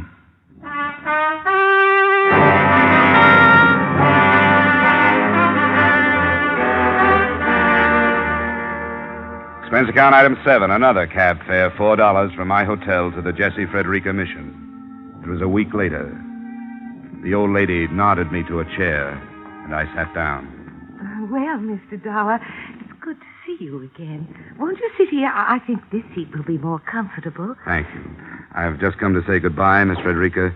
Wish you all the luck in the world, and I've got something for you. A contribution? I think you'd better sit down first. Miss Frederica, I wish I could have the pleasure of giving checks like these to people like you more often. And don't try to count the zeros. 1,150,000. Oh, Mr. Dollar. It's from a guy named Harold Trandon. It's his way of giving back about 5% of what he should never have taken. I can't believe it.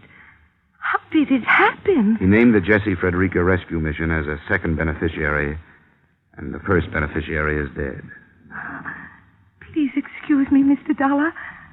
I think I'm going to cry.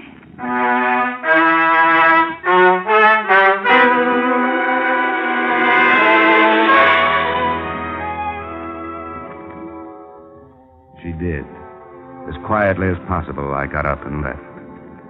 I walked out onto Main Street, down past the little shops, the surplus stores, the shoe-shine parlors, and the all-night movies. And I couldn't help thinking, $1 million can buy a lot of turkey dinners. Expense account total, $736.82. Yours truly, Johnny Dollar.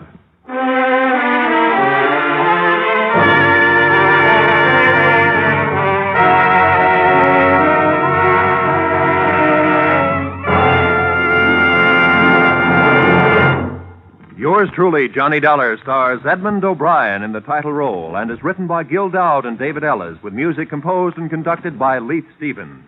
Edmund O'Brien can soon be seen starring in the Columbia Pictures production, The Los Angeles Story.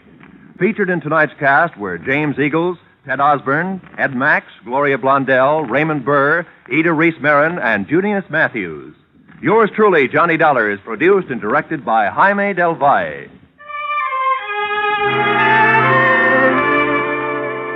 Join us again next week when, from Hollywood, Edmund O'Brien returns in another transcribed adventure of Yours truly, Johnny Dollar.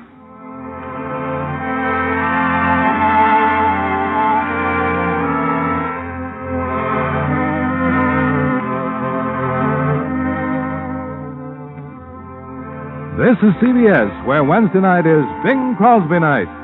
The Columbia Broadcasting System.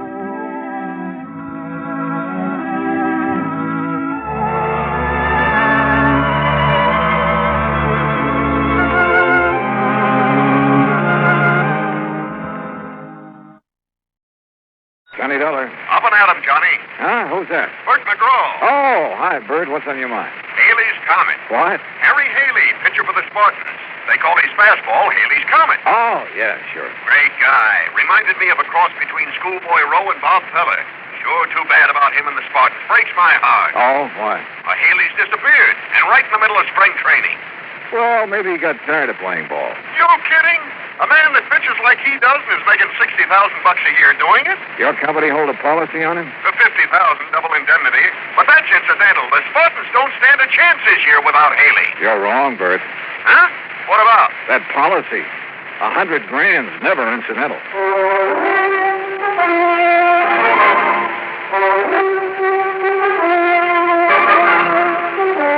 Bob Bailey in the exciting adventures of the man with the action-packed expense account. America's fabulous freelance insurance investigator. Yours truly, Johnny Dollar. And now, Act One of yours truly, Johnny Dollar.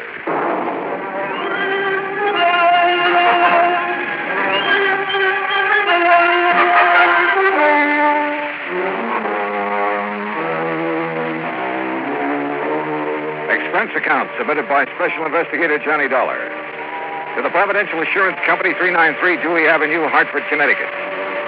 The following is an account of expenses incurred during my investigation of the melancholy memory matter.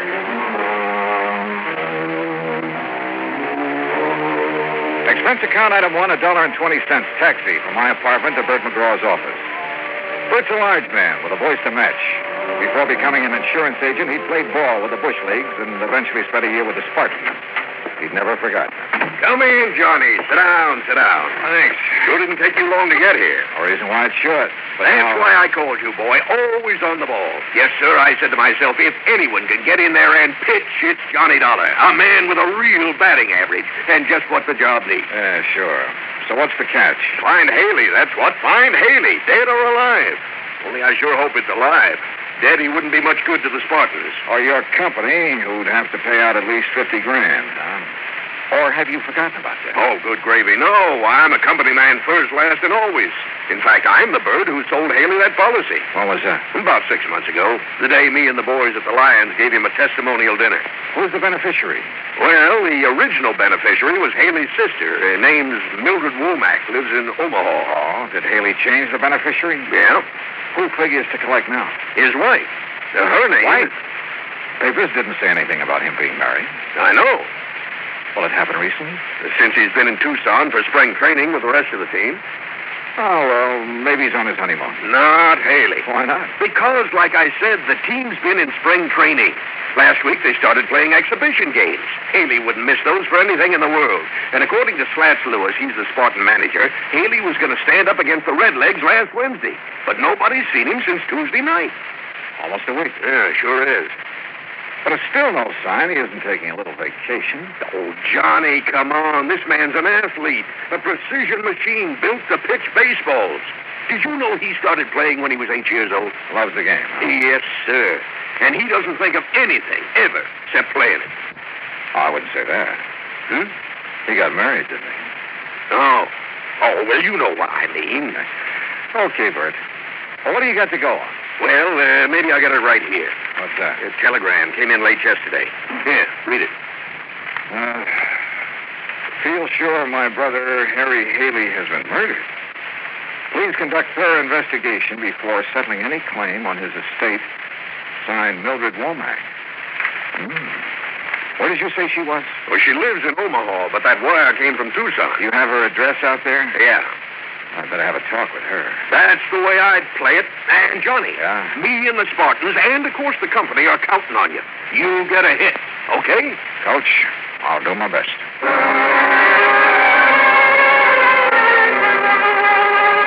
Expense account item 2, 10 cents for an afternoon paper. It contained a follow-up story on Haley's disappearance with a quote from his sister Mildred. But again, there was no mention of Haley's wife. Item 3, $148 air travel to Tucson and cab fare to the Westerner Hotel. I called the Casa Grande Motel where Mildred Womack was staying, then rented a car and drove out to it. It was on the highway to Nogales, and she was waiting for me. A tall, thin woman, obviously Haley's older sister. I followed her in and sat down on a stiff chair between the bed and the dresser. You ever see Harry play, Mr. Dollar? No, ma'am. I'm afraid that's something I've missed. Oh. Well, this is his picture in case you want to know what he looks like. I've seen pictures of him in the papers and newsreels, Mrs. Womack. Handsome man, ain't he? And famous. Too famous. All that publicity about his new contract, that's what started the trouble. How do you mean? If he'd never reached the big leagues, he'd be alive today. Do you really believe he's dead? Of course I do. Did you read my telegram? Well, yes, ma'am. But do you have any proof of his death? Have all I need. Would you mind telling me what it is? The record of my brother's doings before I came to Arizona. Oh? I didn't get out here until the day before he disappeared. I came because Harry wasn't writing to me like he was supposed to, so I hired me a detective to find out what he was doing with his time. You hired a detective to follow your brother? There's no law against it. No. Especially when I suspected something was wrong. Yeah, I've had to watch out for Harry since our pa died 12 years ago. How old is your brother? 25. That's physically. But he's still a baby. Mrs. Womack, about this proof you have. I'll get to it. See, before Harry signed up with the Spartans, he never had nothing. And after last year, well, now they're paying him a heap of money. Naturally, a man like him, simple and all, why, he was just like a ripe melon waiting for some little chippy to come along and pick him off the vine, which is just what happened.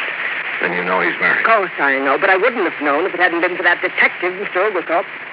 You know why he kept his marriage a secret? Sure. Same reason I've tried to keep it one. What's that? Well, now, would you have gone around broadcasting it if you'd woke up some morning and found yourself hitched to a person called Juanita Torres?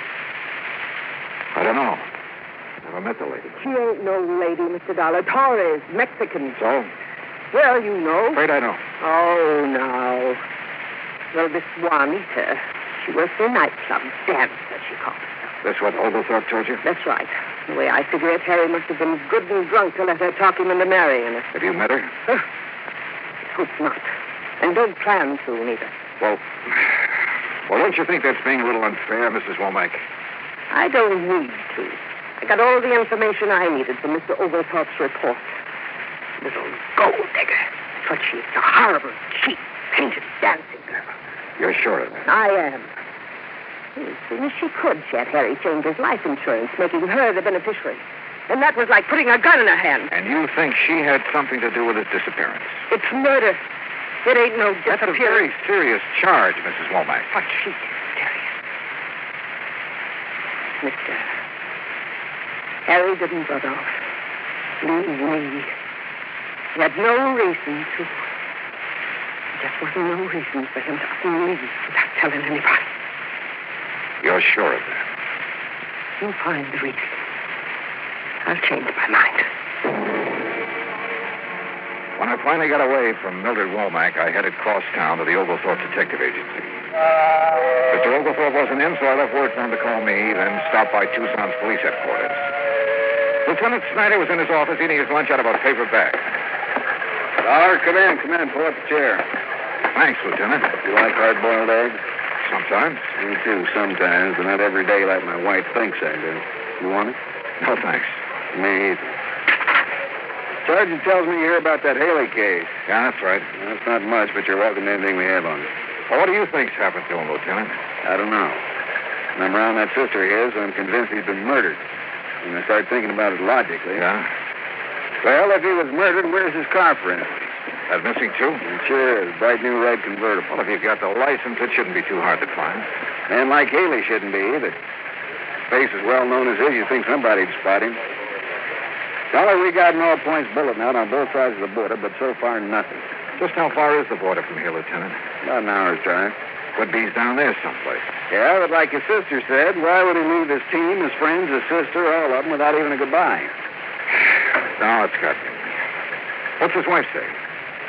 Oh, didn't you know? No, what? She's gone, too. Disappeared the same day Haley did.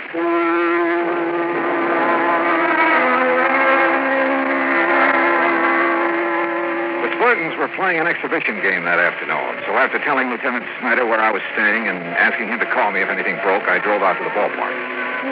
You know, there's a saying in baseball, if anybody knows a pitcher, it's the man who catches for him. And the Spartan catcher was Crawfish Crawford. After the game, I sent word into him. A few minutes later, was standing in the steam-filled locker room. I figured one of you insurance men would be showing up. You knew about his policy, huh, Crawford? Crawfish will do.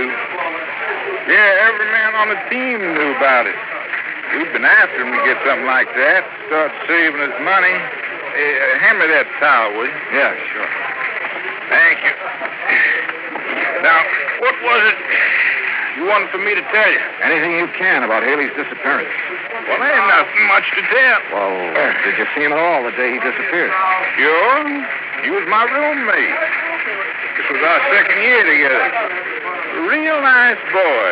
Picked up his clothes, showered every day, didn't snore. Are any of his clothes missing? No, nothing. He even left his razor and toothbrush behind him. What about his wife? Why? Oh, now don't tell me you didn't know he was married. Well? Wasn't much he didn't tell me. But when he'd tell me something he didn't want talked about, I always told him I wouldn't open my mouth to nobody. Don't figure on doing it now. But it's no secret. The afternoon papers are playing his marriage up big. Well, then I reckon it's all right. What sort of a girl was, or is she? I only saw her one time. Reckon she seemed nice enough, but you can never tell about a woman. Oh, I remember one time down Beaumont, Texas, there was this gal, and she looked so sweet, but what she done to me, ooh-wee. Yeah, well, let's get back to Haley. How was he doing this year? Well, it was off, way off. But being in love like he was, well, that can hurt any man's control. Are you sure being in love was the only thing bothering him? I don't know what else could have been. But if I think of something, I'll let you know. Okay, Crawfish. I couldn't make up my mind about Crawfish. I didn't know if he'd held out on me or if he just didn't have any information that would help me find Haley. I drove back to my hotel, put the car in the parking lot, and then started across the lobby when somebody called to me. Hey, Dollar! Johnny Dollar! Ah, yeah? Oh, Lieutenant Snyder. Took a chance on your being here. I received a call from the Nogales police this afternoon. They find Haley? No. It looks like his sister's been right all along. How so?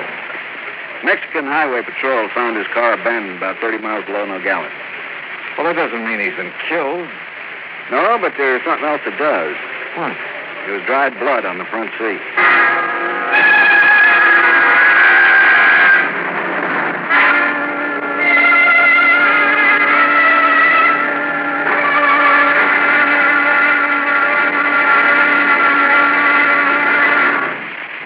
Act two of yours truly, Johnny Dollar, in a moment. Our flag now numbers 50 stars. And behind each star there stands yet another flag representing one of the 50 states. Vermont's state flag, in its early form, imitated our national flag, uniquely bearing 17 stripes and 17 stars, with only the inscribed word Vermont to distinguish it. The good people of Vermont assumed, as did our national government, that stripes as well as stars would be added as each new state entered the Union. Vermont entered the Union after Tennessee and Ohio, and with Kentucky to join shortly, the Vermonters naturally put 17 stripes on their flag. In 1818, the United States Congress put a stop to this. And since then, the stripes have always been at 13, and only stars are added for each new state. Vermont's present flag captures the famous beauty of the Green Mountain State in its coat of arms, and inscribed is the phrase, Vermont, freedom and unity. Vermont's state flag, the flag of the 14th state to enter the Union, was adopted on April 26, 1923. Now, Act two of yours truly, Johnny Dollar, and the melancholy memory matter. After Lieutenant Snyder told me about the Mexican police finding Haley's car abandoned below the border, I asked if he was going down there. He said it was out of his jurisdiction, and besides, he felt the Mexican police could do as well as he could. Snyder left, and I crossed to the desk to pick up my key and messages. There was one from the Oglethorpe Detective Agency. Upstairs, I called their number. Oglethorpe speaking. Oh, Mr. Oglethorpe, this is Johnny Dollar. Oh, yes, Dollar. I'm sorry I missed you this morning. Well, it wasn't important. I just wanted to ask you a couple of questions. About Haley? About Mrs. Haley. Oh? What kind of question? Well, what kind of person is she? How do you mean? Do you think she married Haley for his money? I don't think nothing. I don't get paid for thinking. Just for reporting what I see. Well, what have you heard about her? You've been in the place where she worked, haven't you? Why, sure, but like with everybody, some folks liked her, some didn't. Look at your dollar. You want me to do your job for you, fine, but you got to come up with some cash. I might. If you can answer this one. Try me. Where's she from? What's her hometown? Easy. Place called Magdalena. About 50 miles below the Mex border. Things were beginning to add up, but the total didn't look too good for Haley, or for his wife either. And as much as I hated believing it, it did look as if Haley's sister, Mildred Womack, was right when she said the Mexican girl her brother had married was responsible for his disappearance. I called down for a drink and was getting ready to take a shower when somebody pounded on the door. Yeah, come in. It's unlocked. Just put it on. Oh, crawfish. Yeah. Oh, come in. Sit down. No, I can't stay long. I'm going out to eat with the rest of the gang. Well?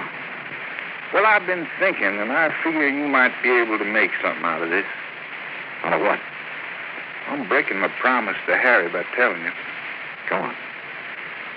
Well, he's been going to a doctor here. Oh? I ain't gonna tell you no more than that. Oh, come on now. At least give me the doctor's name. It's Wolf with an E. Wait a minute. Wolf with an E. What are you doing? Looking it up in the phone book. Well, you can't call tonight. It's after office hours. I'm just curious to see if there is such a doctor. What's the matter? Don't you trust me? Yeah. Yeah, I trust you, Crawfish. Is it here? Let's see. Yeah, Dr. George M. Wolf. Specializing. Yeah. Yeah, I see it. Thanks, Crawfish. You've given me the one thing I had to know. By the time I had the car checked over and filled with gas, it was about 8:30. The sign over the office of Casa Grande Motel served to light the whole court. Mrs. Womack's bungalow was dark, but I knocked on the door anyway. Yes? Who is it? Johnny Dollar. Mrs. Womack. I'm sorry if I woke you up this You didn't. I've been sitting and thinking about Harry. Lieutenant Snyder told me they found his car. With blood on the seat.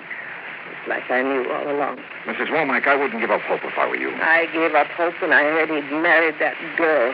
And if I ever get my hands on her, Do you remember telling me this morning that if I could find a reason for Harry wanting to get away from everyone, to disappear, you'd change your mind about his wife? I remember. Well, I have that reason. What is it? I'll tell you late tomorrow afternoon. Tomorrow afternoon? Yes, ma'am. Provided you'll be ready to leave here with me at 8 in the morning. Leave for where? A little town south of the border. It's called Magdalena.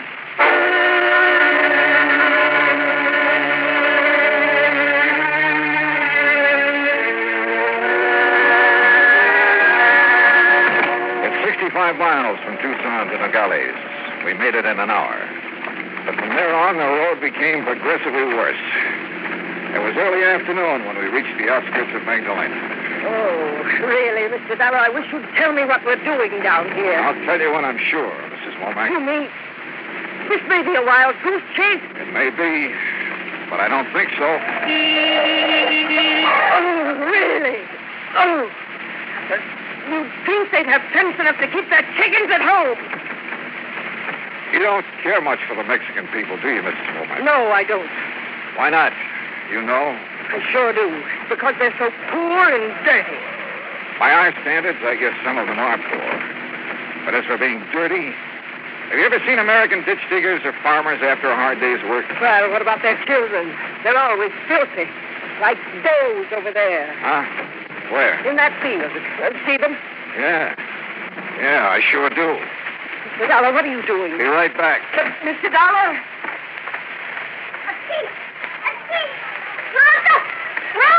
Hey, Sonny. Sonny. Machado. Come over here a minute.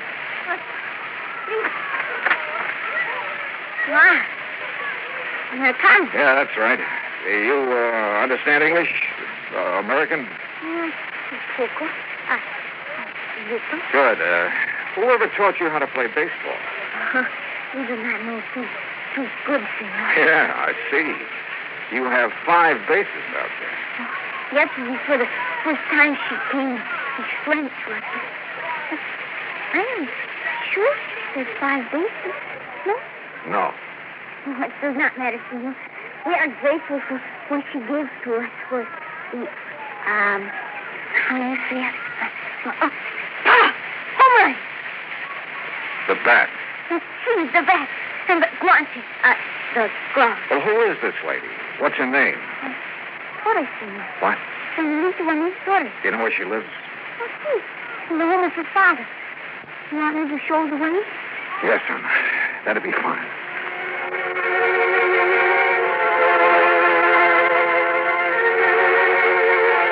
The Torres family home was a large, rambling ranch house made of red brick and tile. I parked the car near the front door and we got out. I still hadn't told Mildred Womack why we were there. I only told her whose house it was.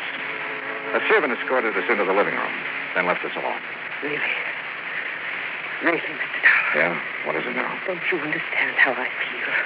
You think I can face these Torres people after that little slip of a daughter has got away with my brother? Your brother hasn't been done away with, Mrs. Womack. Oh, you aren't really sure of that. I'm not sure of anything. Whose blood did they find on the front seat of his car? Why not ask him? Him? Your brother. He's standing there in the doorway right behind you. Harry. Hello, Mildred. Oh, Harry. Oh, I'm so glad. I'm so very glad. Are you? Oh, why, of course I thought. All of the things I thought. I'll bet. Now, you hurry and get your things together, dear. We'll have Mr. Dollar drive us back to civilization. I'm not going back, Mildred. What? I hoped you'd never find me. Harry, why? Oh, I've been so worried about you. I wanted to get away from you for good, Mildred. What? I'll never forget the things you said to me about Juanita. Oh, Harry, after all... They made me sick, you hear? You know what she did, mister? She invited me over to dinner, not me and my wife, just me. Last Tuesday night. Yeah. And when I got there, and I should have known what she had in the back of her mind, she tried everything she could to get me to leave Juanita, including calling me names and telling me what a dirty, sneaking detective had found out about Juanita. It was all true. Even if it was true, who cares what she did before we were married or what I did? Harry, you shouldn't talk to me like this after all the things I've done for you. Oh, now, don't give me that routine, Mildred. I'm sick of it. Ever since I was a kid. But I did everything for you, even after you grew up. Sure. Even tagging along every year to spring training to see that I behaved like a nice little boy. Harry. Well, ain't it the truth? I had to protect you, Harry. Don't you understand? You're all I have. You can get a husband. And have him leave me like Joe did. Joe left you because you were so busy making a fuss over me you never had time to even cook his meals. Oh, Harry. Oh, Harry, please. Your name's Dollar? That's right. Insurance investigator. We thought perhaps you... met up with an accident, huh? Yeah. What about that blood in your car? Hit a chicken on the way down here. We were a little tight by then. Thought the blood would make it look like we'd been killed. Nobody come looking for us. Why didn't you take your clothes? 2 reasons. When we left Tucson that night, we hadn't planned on disappearing. What's the other one? Mildred bought most of them for me. Harry, don't hurt me, please. I couldn't stand it if I thought you... You're out of here, Dollar. No, I won't leave. Go on back to Omaha, Mildred. Back to your roses and your cat. I never want to see you again.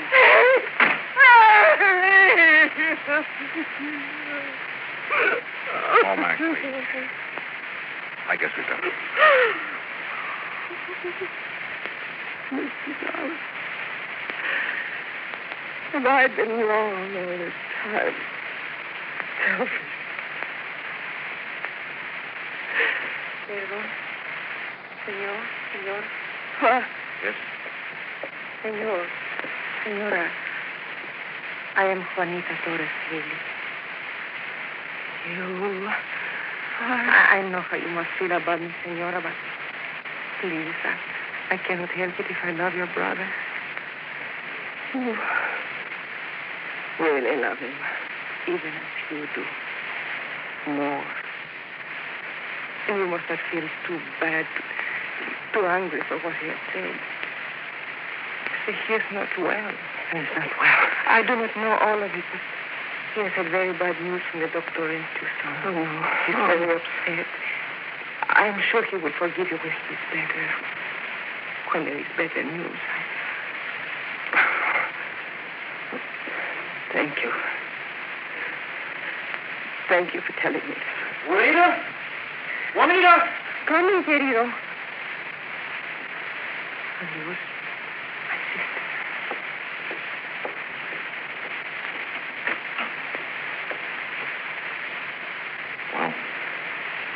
Jane. She's a lovely girl, isn't she? Yeah. Hey, do you see her, senor? She's just left. Yeah, we saw her, thanks. 5 faces. You tell her that was them? No, that's something you'll have to do. Oh, see. I will. Adios.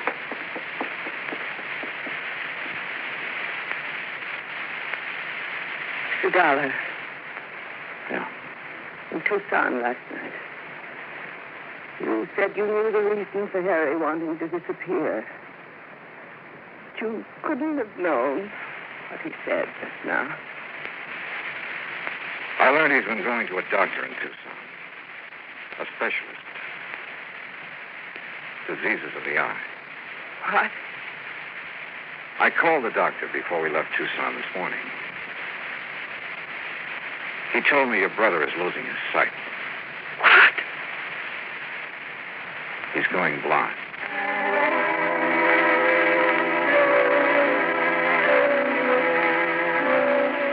Some people you just can't figure. Mildred Womack stayed on in Magdalena. Yeah, she rented a small adobe house and did what she could to help her less fortunate neighbors. Harry Haley never played ball again. But he retained enough of his sight to show the junior Magdalena Spartans the difference between 4 bases and 5. Expense account total, including car rental, hotel bill, incidentals, and transportation back to Hartford, $579.12. Yours truly, Johnny Dollar.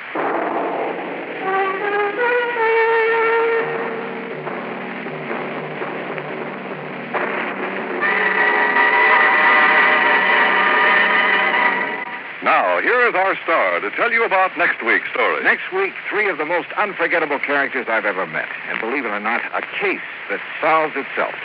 Join us, won't you? Yours truly, Johnny Dollar.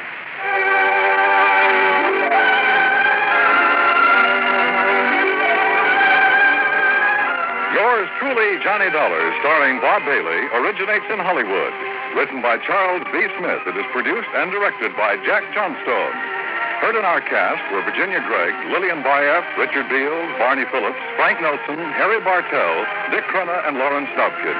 Musical supervision is by Amerigo Marino. Be sure to join us next week, same time and station, for another exciting story of yours truly, Johnny Dollar. This is Dan Cubberly speaking.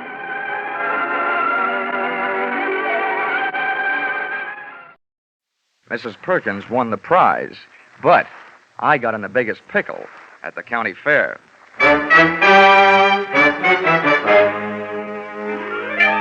This is another in the adventures of America's fabulous freelance insurance investigator, Johnny Dollar. At insurance investigation, Johnny Dollar is only an expert. At making out his expense account, he is an absolute genius.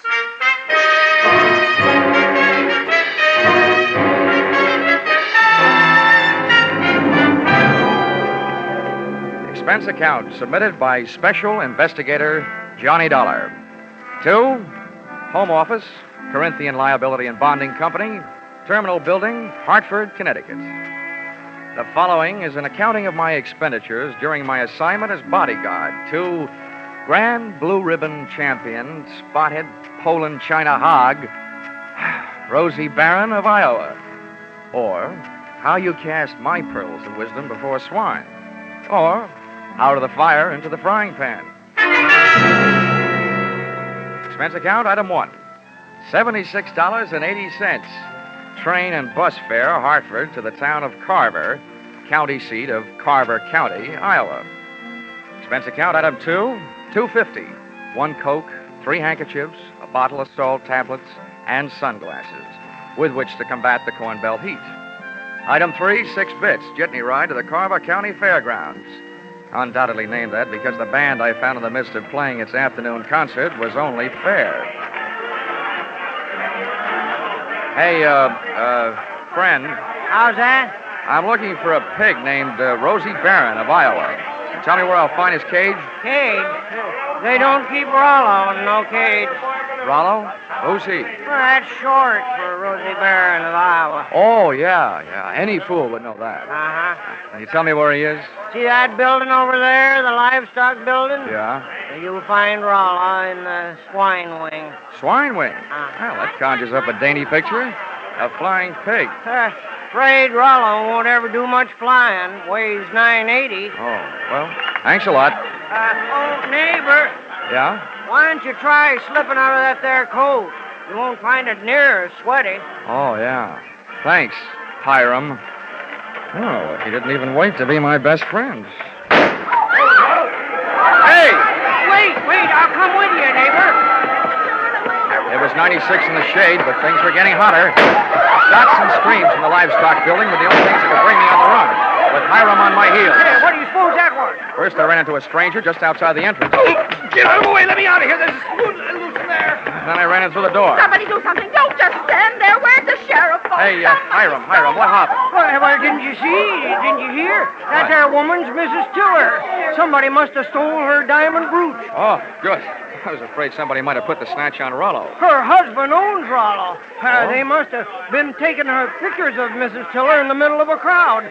And when they had her smiling real pretty, them flash bulbs went off, and then somebody must have reached around from behind her, yanked the brooch, and started shooting a gun in there. That's a tried and true method of busting up a crowd to help make a getaway. You think anybody saw who did it? Couldn't. Those flashes would have had them blind as bats for a minute. There's the sheriff. What's his name? Why, that's Harry Blewett. Harry Blewett? Yeah. Sounds like a slogan from the Republican campaign. Hey, here, you. Wait a minute, let go. When everybody around here's trying to get my coat off. Come on, Sheriff. Loose the haberdasher. All right, now, never mind the fancy talk, young fella. I saw something pass between you and one of the thieves just outside the door. Oh, you're out of your mind. That guy bumped into me. He came crashing out of here, and I happened to be in the way. I'll bet you happened to be in the way. Accidentally on purpose. Now, that's an early American comeback. But that's the way it was. Now, look, I won't ask you for a search warrant, Sheriff. You think I got the brooch on me? Start looking. All right, I will. All right. Yeah, now, in that pocket, cigarettes and a lighter. I see 'em. You see? Yeah. And in that pocket, handkerchiefs and salt tablets. Salt tablets? Mm-hmm. Now, why don't you look in my inside coat pocket? And there you'll find my wallet and identification. I was coming to that. Yeah. Dollar. Insurance investigator, right. Hartford, Connecticut. Well, what brought you out here? I'm a piggy sitter for the Corinthian Liability and Bonding Company. They wrote a policy for $25,000 on your friend Rollo, Rosie Barron of Iowa. Who ever heard of taking out a $25,000 insurance policy on a hog? I did. And right now I wish I hadn't. Some people pay high premiums for publicity, Sheriff. And that's what the Blue Ribbon Prime Packing Company is doing in this case. Now, may I have my wallet back? I want to count my money. Yeah, now here. All right. Here's your wallet. You may think you're quite the joker, young fella, but I'm telling you right now, I'm going to keep an eye on you. I got a better idea than that, Harry. If I were you, I'd go looking for that photographer. Why? What'd he do? He took the picture. And there's just a chance the thief may be in it. Say, that gives me an idea. Sheriff, whoever says you aren't smart makes no mistake.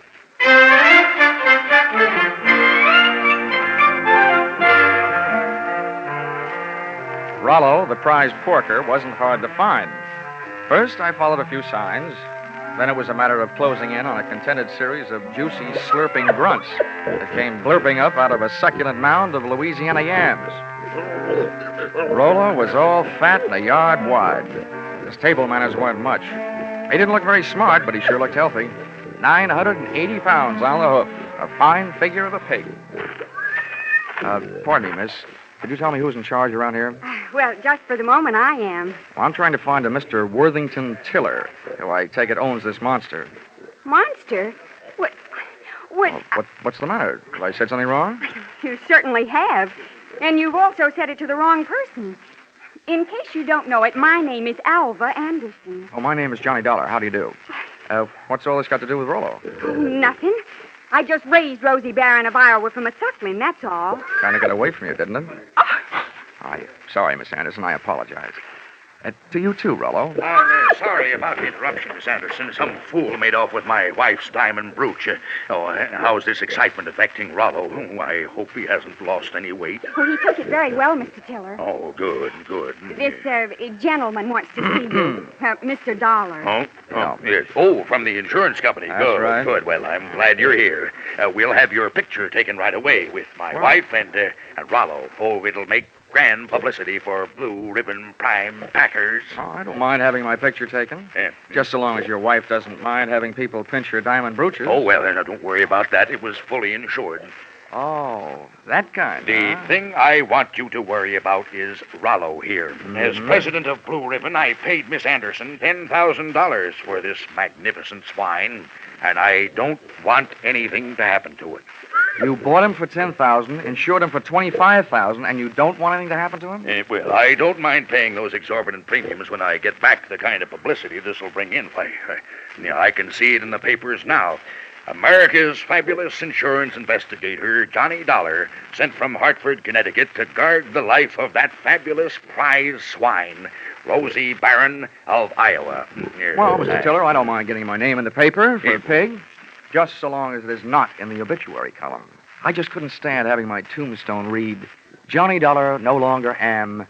He gave up his life for a great big ham.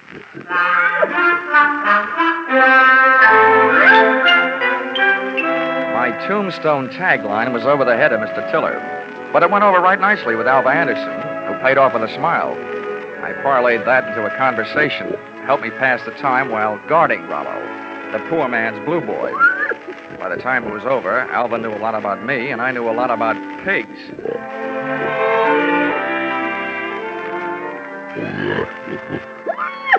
You know, you have beautiful eyes, Alva. Mr. Dollar, do you know what's really interesting about the origin of swine? Why, it's estimated that the Chinese people domesticated swine about 2900 B.C. And not only that, but I'm sure you'd like Hartford. And Mr. Dollar, you probably don't know this, but a pig is one of the most important food animals. It's an economical converter of grain and other feeds into body tissue, as the products of which furnish meat and fat for human consumption. Alva, darling, I'll only be in town for a little while. And not only that, but people who say that pigs are dirty don't know what they're talking about. Why, sanitation is essential to good health, rapid growth and development, and profitable production. Oh, Rollo, what have you got that I haven't got?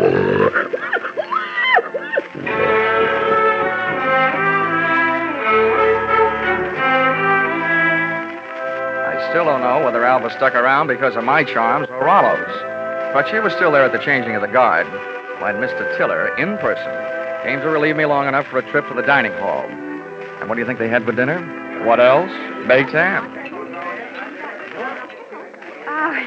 Oh, dinner was wonderful, Johnny. Coming from you after eating baked ham, that sounds practically cannibalistic. Oh, Johnny, stop. More coffee? Nah, I've had it. Alva, you know, there's something I've been trying to say to you for the past 5 hours. Yes, Johnny? Well, it's just that, well, I want... What? Oh, he's the sheriff. Oh, why doesn't he blow his siren? Well, I have to be going. It's time to get Rollo ready for the winner's parade past the grandstand. I'll just run along. I'll just go with you. Hey, Dollar, I want to talk to you. Well, I'll see you later, Johnny. Yeah. Well, Sheriff. Hey, you being a sort of investigator, Dollar, I knew you'd be interested in my methods. Well, you're sure interfering with mine. Huh? Yeah. Oh, Well, do you know what I did? What? I found that photographer, had that picture developed, and rushed it up to the state capitol. And they just called me. Dollar, there's a known criminal in that photo. He's got that brooch, and he's on the loose. Do you know what that means? Yeah. It means that you shouldn't be sitting here talking to me. Who is this villain? They say he's the... Ooch over here. Yeah. What? They say he's known as Little Rocky.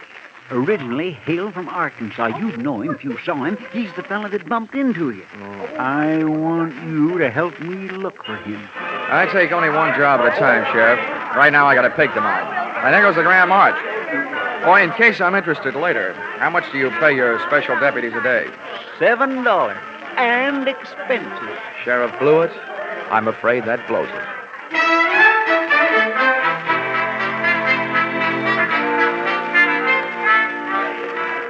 The Carver County Pickle and Pie winners were lining up to lead the Grand March. By the time I got to the grandstand, down at the tag end of the livestock echelon, there was a shiny white cab and trailer, sporting the markings and mottos of the Blue Ribbon Prime Packing Company. And high upon it, perched on a platform and surrounded by a sturdy iron railing, stood that champion, the pride of the pork set, Rollo, Rosie Barron of Iowa. It was lovely. It was divine. I had a feeling that swelled my heart with pride. Here they were, products of the American home and the American soil. A fanfare of foodstuffs flowing from the horn of plenty. Just because of my association with Rollo, I felt that I was playing some small part in this gallant parade as it was started, the first leg of its journey. It was inspiring. It was thrilling. It was... Boing! All of a sudden, it was downright frightening. As Rollo's chariot rolled by, I got an eyeful of its driver. It was my comrade in collision, the guy who had put the snatch on Mrs. Tiller's diamonds, Little Rocky from Arkansas. I added to my treasury of thankless tasks by trying to pin a tackle on a 5-ton truck. I got a door handle with one hand, running water with one foot, and a clout in the teeth from an unexpected adversary. Knock him loose, Milo. He's on the running board. Hey, what? I was flat on my back. Everybody was screaming and hollering. The truck went crashing to the fence. And Rollo, Rosie Barron of Iowa, was one little piggy who wasn't staying at home.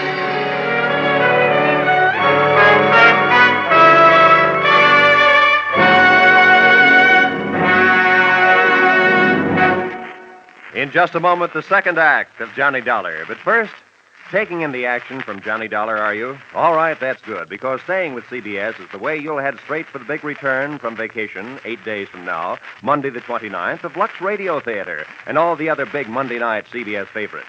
And by staying with CBS, you'll find more action later tonight with Bill Grant of Call the Police and with Sam Spade, who'll be heard from on most of these same CBS stations. Now, with our star, Charles Russell, we return to the second act of yours truly, Johnny Dollar.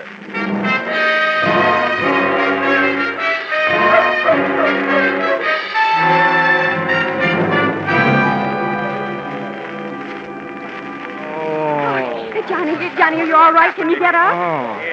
Oh, the spirit's willing. I'm not sure about my spine. Here, let me help. I'm the guy who goes around telling kiddies never to hitch rides on trucks.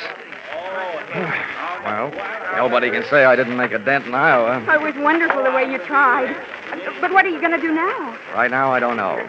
The only place I can think of at the moment where I might find a hot pig is a barbecue stand. Oh, this is no time to be funny. Well, look, up until now, all the laughs are on me, kid, so let me be the judge, huh? Well, what are you going to do? Well, first I'm going to practice my arithmetic and see what adds up. You can't unload a stolen pig in a pawn shop. So, question number one is, where do you unload it? Where would you go? Well, where would I... Well, I'd never thought of it. Well, here's what I figured. The Rollo on the hoof is too well known to peddle for anything like the dough he's really worth. I mean, he's not like a big diamond that you can cut up in little... Or is he? What is the going price on pork? The market this morning was at $23.50. Well, that kind of money hardly sounds like Little Rocky's kind of project. But maybe things are tough. By the way, Alva, have you ever been in Arkansas by any chance? Why, no. Why'd you ask? Just wondered. Hey, Dollar, just a minute. I want to talk to you. Barnyard bloodhound himself. Yeah, Sheriff? Would you mind, Alvin? I was just leaving. How could she be that cold on such a hot night? Huh? What's bothering you, Sheriff? I saw your little performance, Dollar, when you leapt at that truck. Just how hard was you really trying? How hard was I? I ought to punch you in the nose, badge or no badge. Now, don't you go getting huffy. I just want you to know that I don't fool easy. When I'm on a case, I'm suspicious of everybody. Yeah, that must be rough on your wife. How often do you have her in handcuffs? Huh? Well, Now, look, Sheriff, all I need from you is the use of a car so I can go looking for old Lardhead. No, you don't. There's enough missing around here as it is. Rollo, Miss Tiller's jewelry, and I ain't about to add a county vehicle to the mess. And besides, I want to keep an eye on you. Good. You might learn something. Come on. Here, wait a minute. Where are you going? Over to the Ferris wheel. That truck hasn't been off the fairgrounds more than a couple of minutes. I want to get a look at the countryside. Ferris wheel. Say, that gives me an idea. I hoped it would. Come on. Say, Sheriff, I don't know very much about this farm-side ferreting racket. Well, there's more to it than meets the eyes, I can tell you that. Oh, yeah, I bet there is. Tell me, didn't I see a feed trough on Rollo's truck with a lot of mash in it? Well, now, let's see. If he ate yams this afternoon, he'd eat mash tonight, all right. Does mash kick up any kind of a smell? Oh, sour as swill. But the pig seems to like it. Uh-huh. How does this sound to you, Sheriff? Suppose right after you take your ride to the top of the Ferris wheel to case the countryside, we were to get ourselves a nice hungry pig. Say, that gives me an idea. We could take that pig and he could smell that mash in the air and sniff out the trail of that truck. Sheriff, if you aren't a genius, I wouldn't be surprised. Oh, Shaw. It was planting time in Iowa that night, at least for ideas. 2 of which I had planted in the not-too-fertile mind of Sheriff Harry Blewett. And as long as it took us to walk from the trotting track to the Ferris wheel, it came harvest time for notion number 1. Right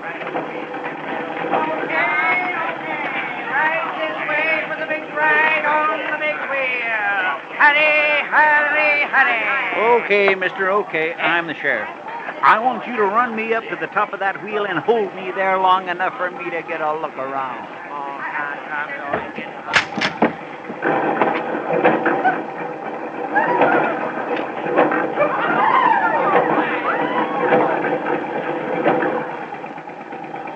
When the wheel came to a stop with Harry Blewett sitting in his little cage at the top, I pulled a low trick on a high sheriff. I bought a pink lemonade from the juice stand next to the Ferris wheel, walked over to the motor that rolled the big heap, unscrewed the cap on the gas tank, and gave it a big, long drink.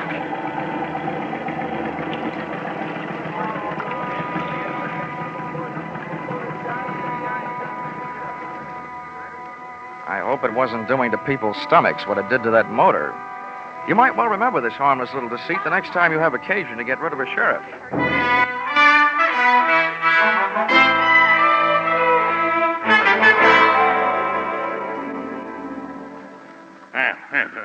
This kind of publicity is a little too expensive, Dollar.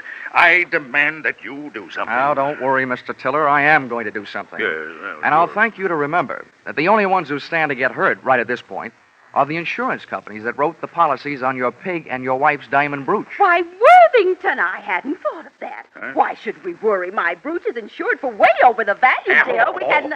Hortense, you keep flapping that loud tongue of yours, and the first thing you know, they'll be accusing us. Why, they wouldn't dare. Oh, yes, we would, Mrs. Tiller. But we're just not the type A $15,000 profit on a pig and whatever else you could make on your jewelry might make anybody the type, Mrs. Tiller. Now, see here, Dollar. I've had just about enough of your slanderous implications. I have a few thoughts you might profit by. Go ahead, Worthington. I'm always interested in profit, Tiller. My father had the same thing happen to him back in 1902. That's right. Remember, dear? Yes. In Nebraska. He bought a prize pig at a fancy price. And then the scoundrel that sold it to him turned around and stole it back. There, see? What do you think of that? Would this be a suggestion that we throw the young lady who sold your pig to you in the pokey on the strength of something that happened 37 years ago? Well, that's for you to decide, Dollar. Right. Just don't say I didn't warn you. I see. Yeah. If you don't have an orchid to pin on a young lady, try suspicion.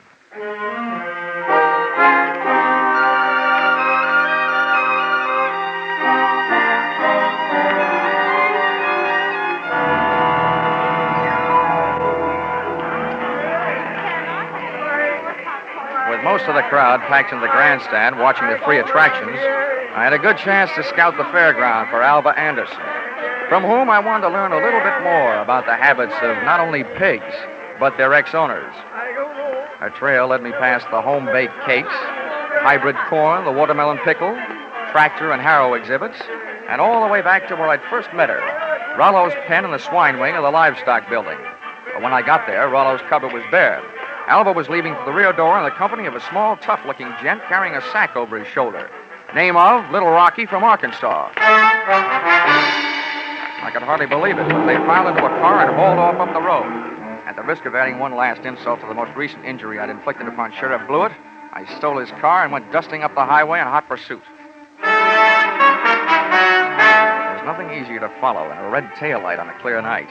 And the bright Mazda Ruby tacked onto the rear of Little Rocky's car led me around the village of Carver and 11 miles out to the pastures to a shack hidden in a grove of elm trees 100 yards off the road.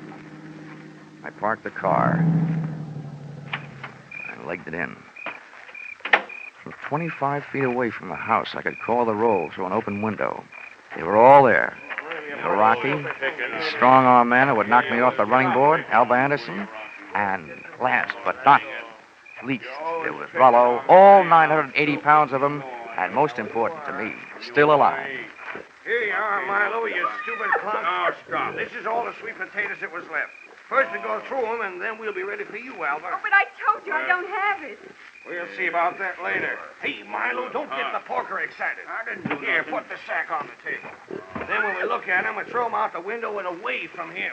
Now, hurry up. All right. Well, it ain't in this one. Ain't in this one either. Nope.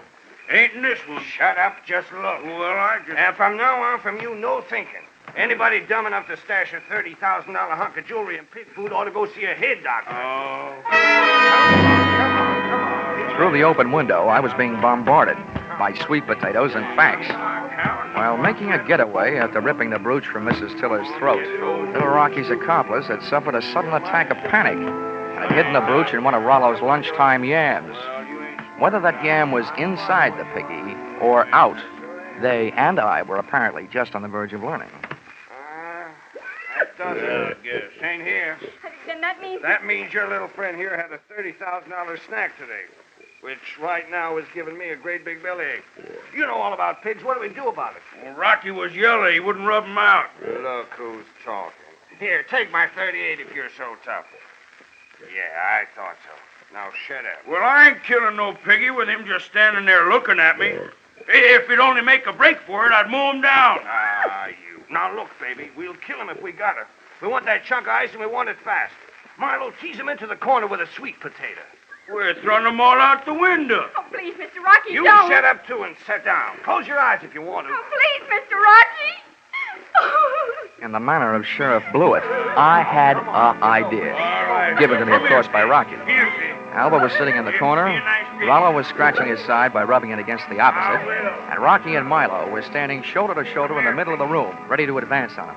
I groped around in the dark until I found one of the yams, and taking the sweet potato delicately in my hand, I tossed it through the window so that it would roll to a point just behind Rocky and his pal Milo. Oh, look out! He's charging! He's shooting balls! Oh, Johnny, help! Rollo took my bait and, getting to it, knocked his two would-be executioners in a heap on the floor. I took over from there, jumping to the window and applying a kitchen chair dutifully to the prescribed areas, reducing enemies to a state of unconscious surrender. They gave out, Alva gave up, and Rollo gave me a dirty look.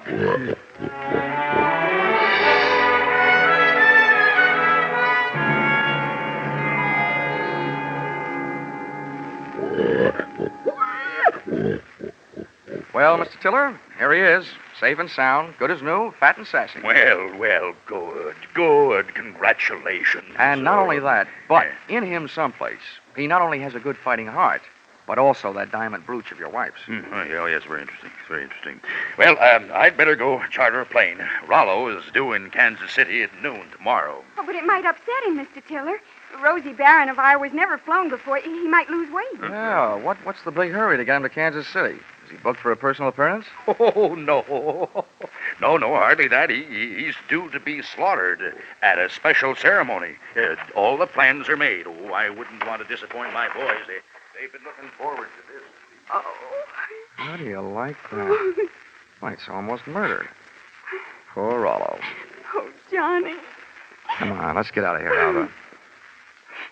Gosh, who'd have ever thought I, Johnny Dollar, would have ever gotten so attached to a pig?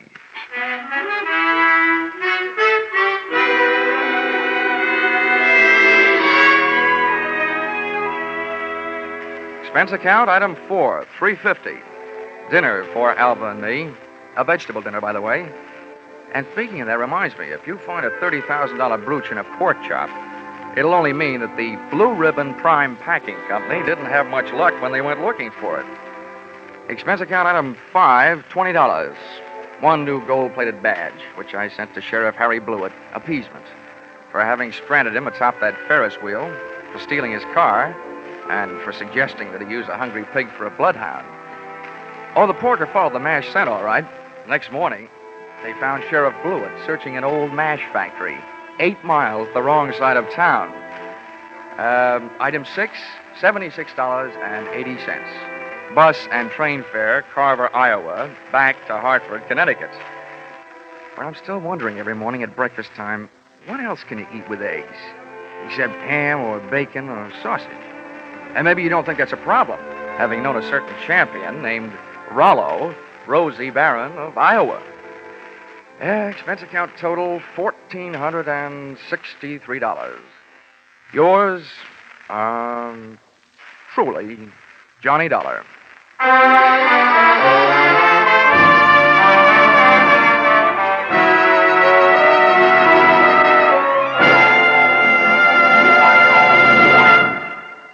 Yours truly, Johnny Dollar, is produced and directed by Norman MacDonald and stars Charles Russell with script by Paul Dudley and Gil Dowd.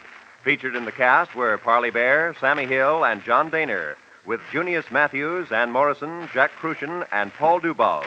Pinto Colvig was Rollo. The special music is written and conducted by Leith Stevens.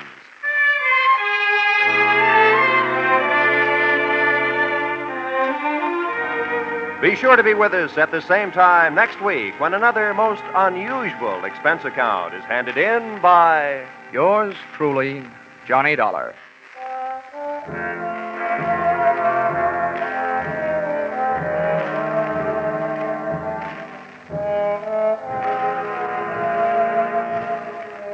Your Hit Parade on Parade will be back tonight in the familiar CBS Jack Benny time with the great tunes of August 12 years ago. Sweet Leilani and Where or When. Many another still green in your memory will be among the hits you will hear. Speaking of hits, put down August 29th this year in your little book. That's when Arthur Godfrey and his talent scouts, the stars of Lux Radio Theater, My Friend Irma, and Bob Hawke return to join Inner Sanctum. So make your Monday nights a regular date with CBS. This is Roy Rowan speaking. Stay tuned now for your Hit Parade on Parade. This is CBS, the Columbia Broadcasting System.